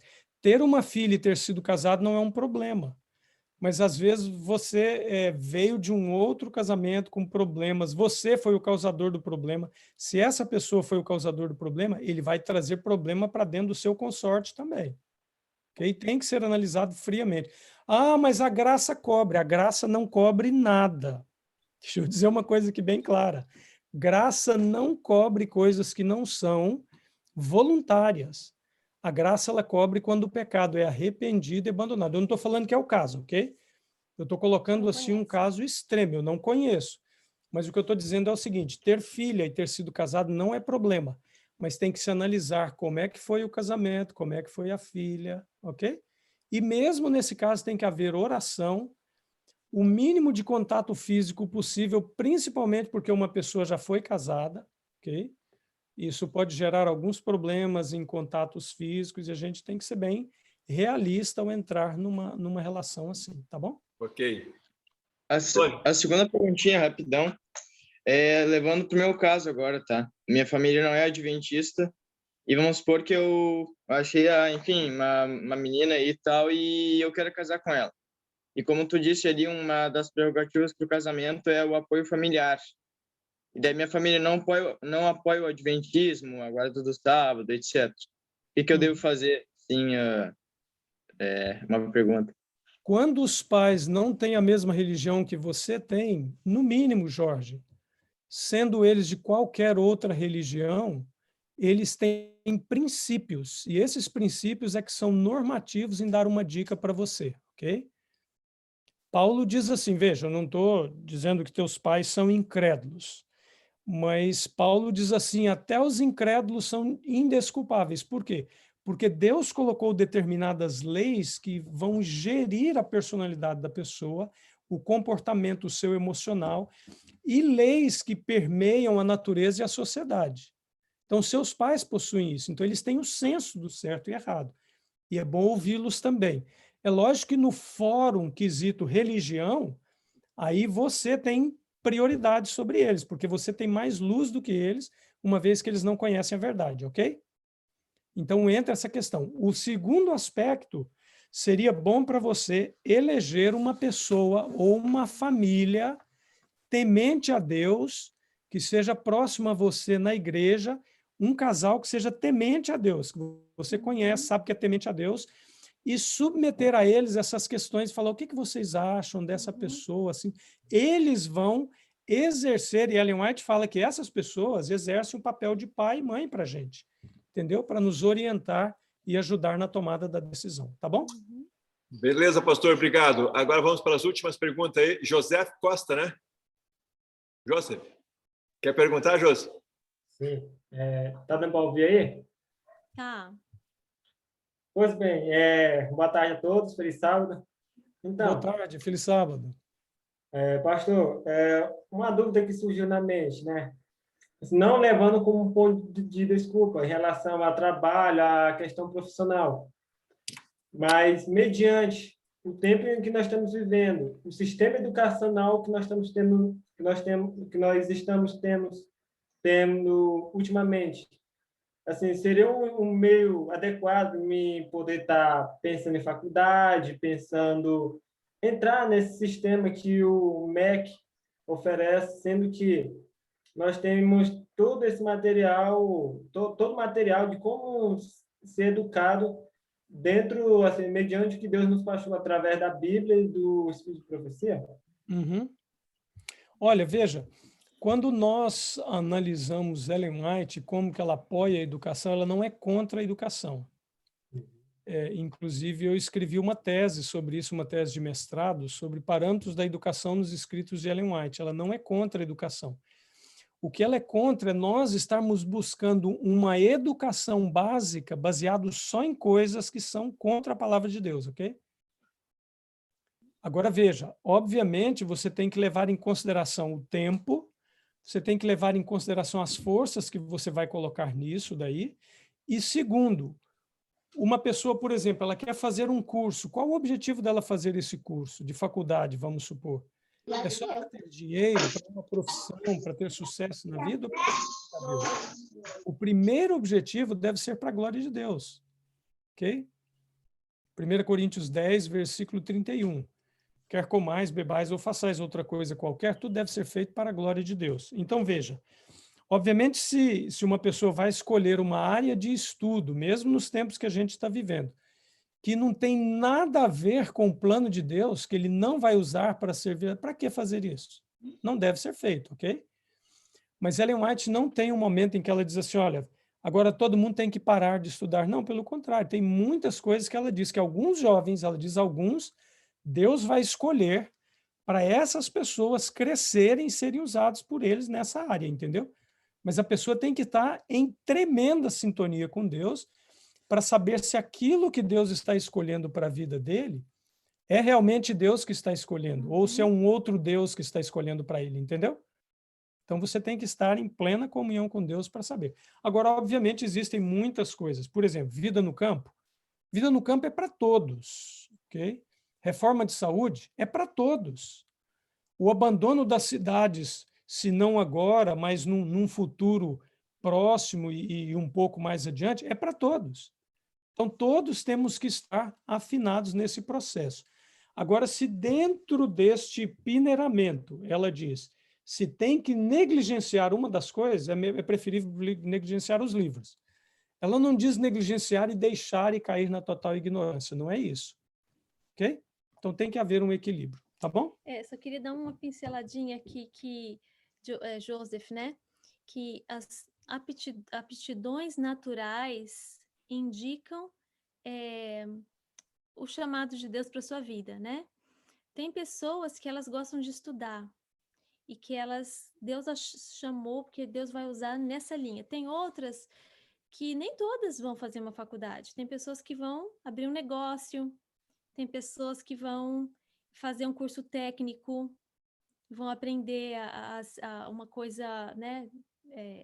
Eletricidade, tem muitas coisas que você pode se manter se você não for chamado para esse tipo de estudo. Então, qual é o tipo de estudo que Deus está me chamando para fazer? Porque estudo não quer dizer só faculdade. Faculdade é um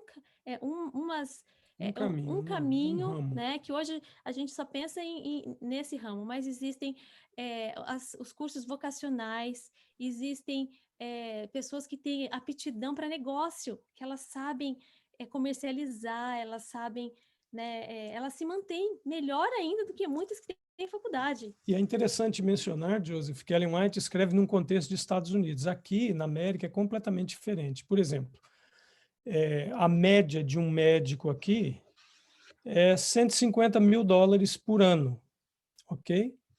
Mas um carpinteiro Se ele é um bom carpinteiro e ele entra no ramo e vai bem, ele chega a ganhar 250, 300 mil por ano. Então, às vezes o carpinteiro, ele ganha mais que um médico. Por quê? Porque aqui na América, muitas coisas são valorizadas. Minha esposa falou de eletricista, o eletricista que ganha $70 por hora. O encanador ganha muito bem. Então, são profissões extremamente valorizadas, ok? O que é diferente no Brasil, e o Brasil agora está decolando nesse sentido. Você vai pagar um profissional de elétrica, é caríssimo. De encanamento é caríssimo, então está crescendo. Então, quando Ellen White fala ramo de educação, ela está falando tanto de questões práticas como ramos intelectuais, ok? E se você vai para uma questão prática, você não pode parar de trabalhar com a mente também. É porque o físico, as pessoas mais equilibradas, os líderes, são os que trabalham físico e mente. Então, não tem nem... Se você for só para mente, vai estar desequilibrado. Só para coisa manual e não for ficar estudando, você vai... A gente tem muita luz, a gente tem mais de 100 mil páginas para ler, para estudar, a gente tem que estar crescendo, sempre crescendo em outras áreas também, conversando, sabendo realmente o que, né? Qual é o plano de Deus para nós. Pessoal, o nosso tempo está indo, nós temos 3 mãozinhas ali, então eu vou responder o Davi, depois da família Rígio e o Samuel por último. E a gente vai ter que encerrar, porque ele já está indo 2 horas aí, eu sei que tem muito mais assuntos. Tem gente de vários países aqui que estão aqui conosco, Irlanda, Portugal, Estados Unidos, alguns países da América. Então, assim, eu sei que é muito assunto, mas já estamos com 2 horas aí. Então, vamos ouvir agora a pergunta do Davi. Davi, pode perguntar para o pastor Gomide, para a Angélica? Sim, boa tarde a todos. Boa tarde. O meu não é uma pergunta, sim, mas é só uma colocação, né? Então, muitas vezes, né, a gente não tem que... A senhora mesmo fala isso, né? A gente não tem que ir perguntando de vez para Deus, Senhor, essa pessoa, não.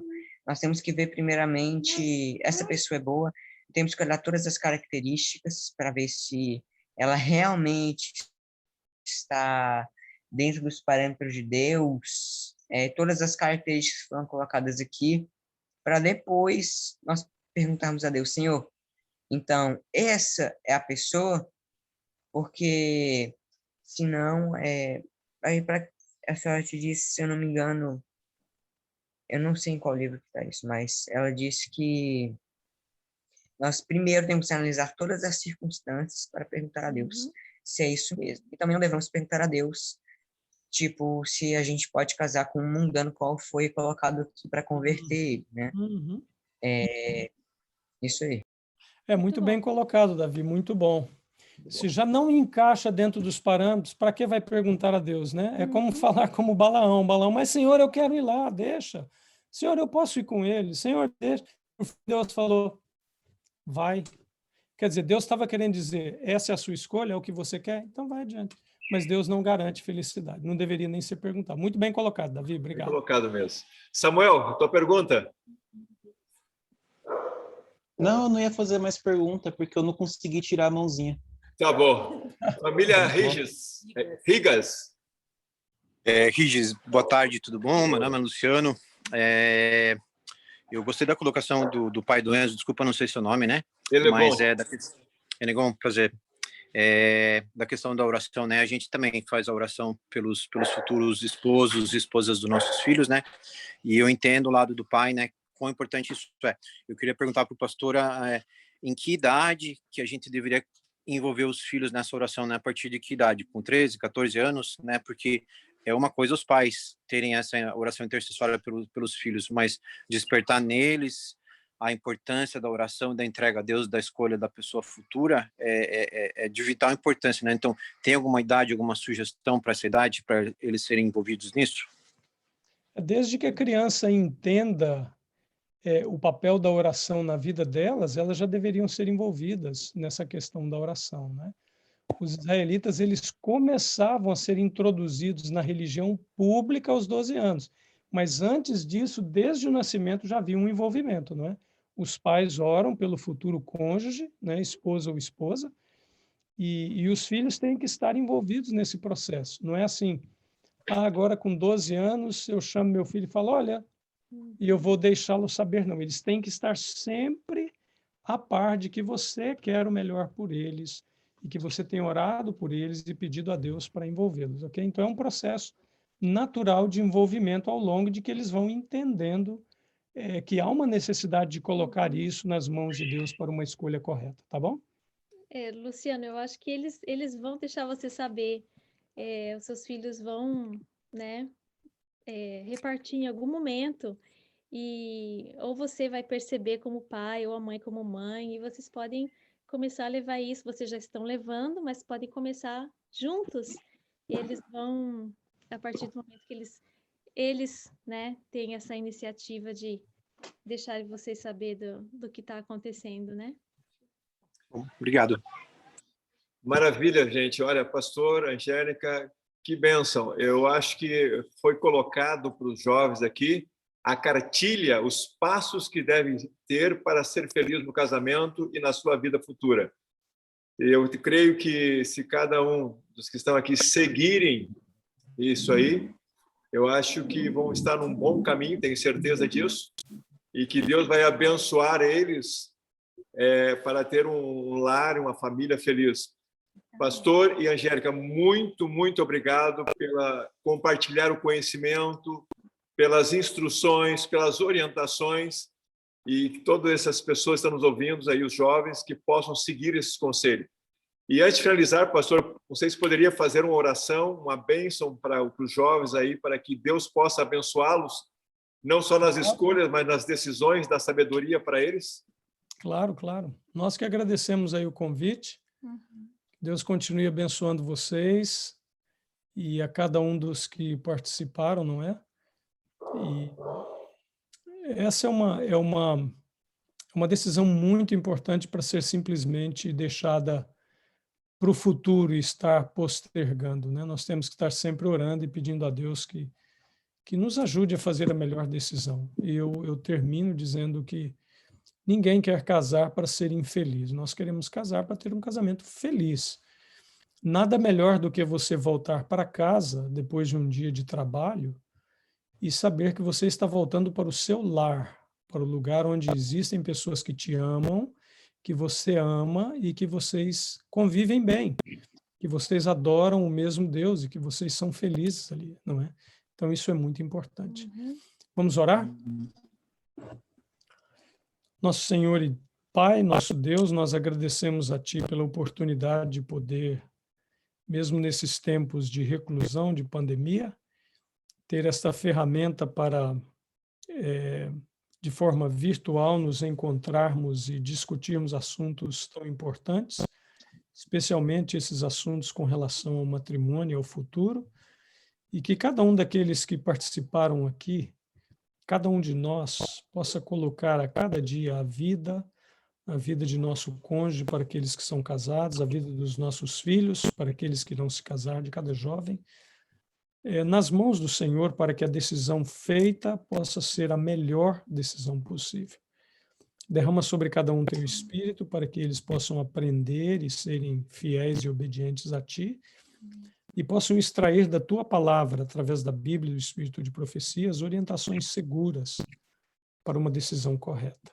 Continua conosco, dá-nos uma semana feliz e a proteção do Senhor nesses momentos de enfermidade e vírus e pandemia.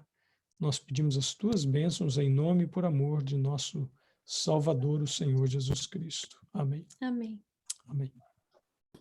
Gente, obrigada. Um abraço para todos vocês que participaram. A gente que agradece. Obrigada, pastor e Angélica. Um grande beijo para vocês. Obrigada. Obrigado. Deus abençoe vocês. Obrigado, pessoal. Gente, um abraço a todos. Tudo de bom. Um abraço. Obrigado, valeu.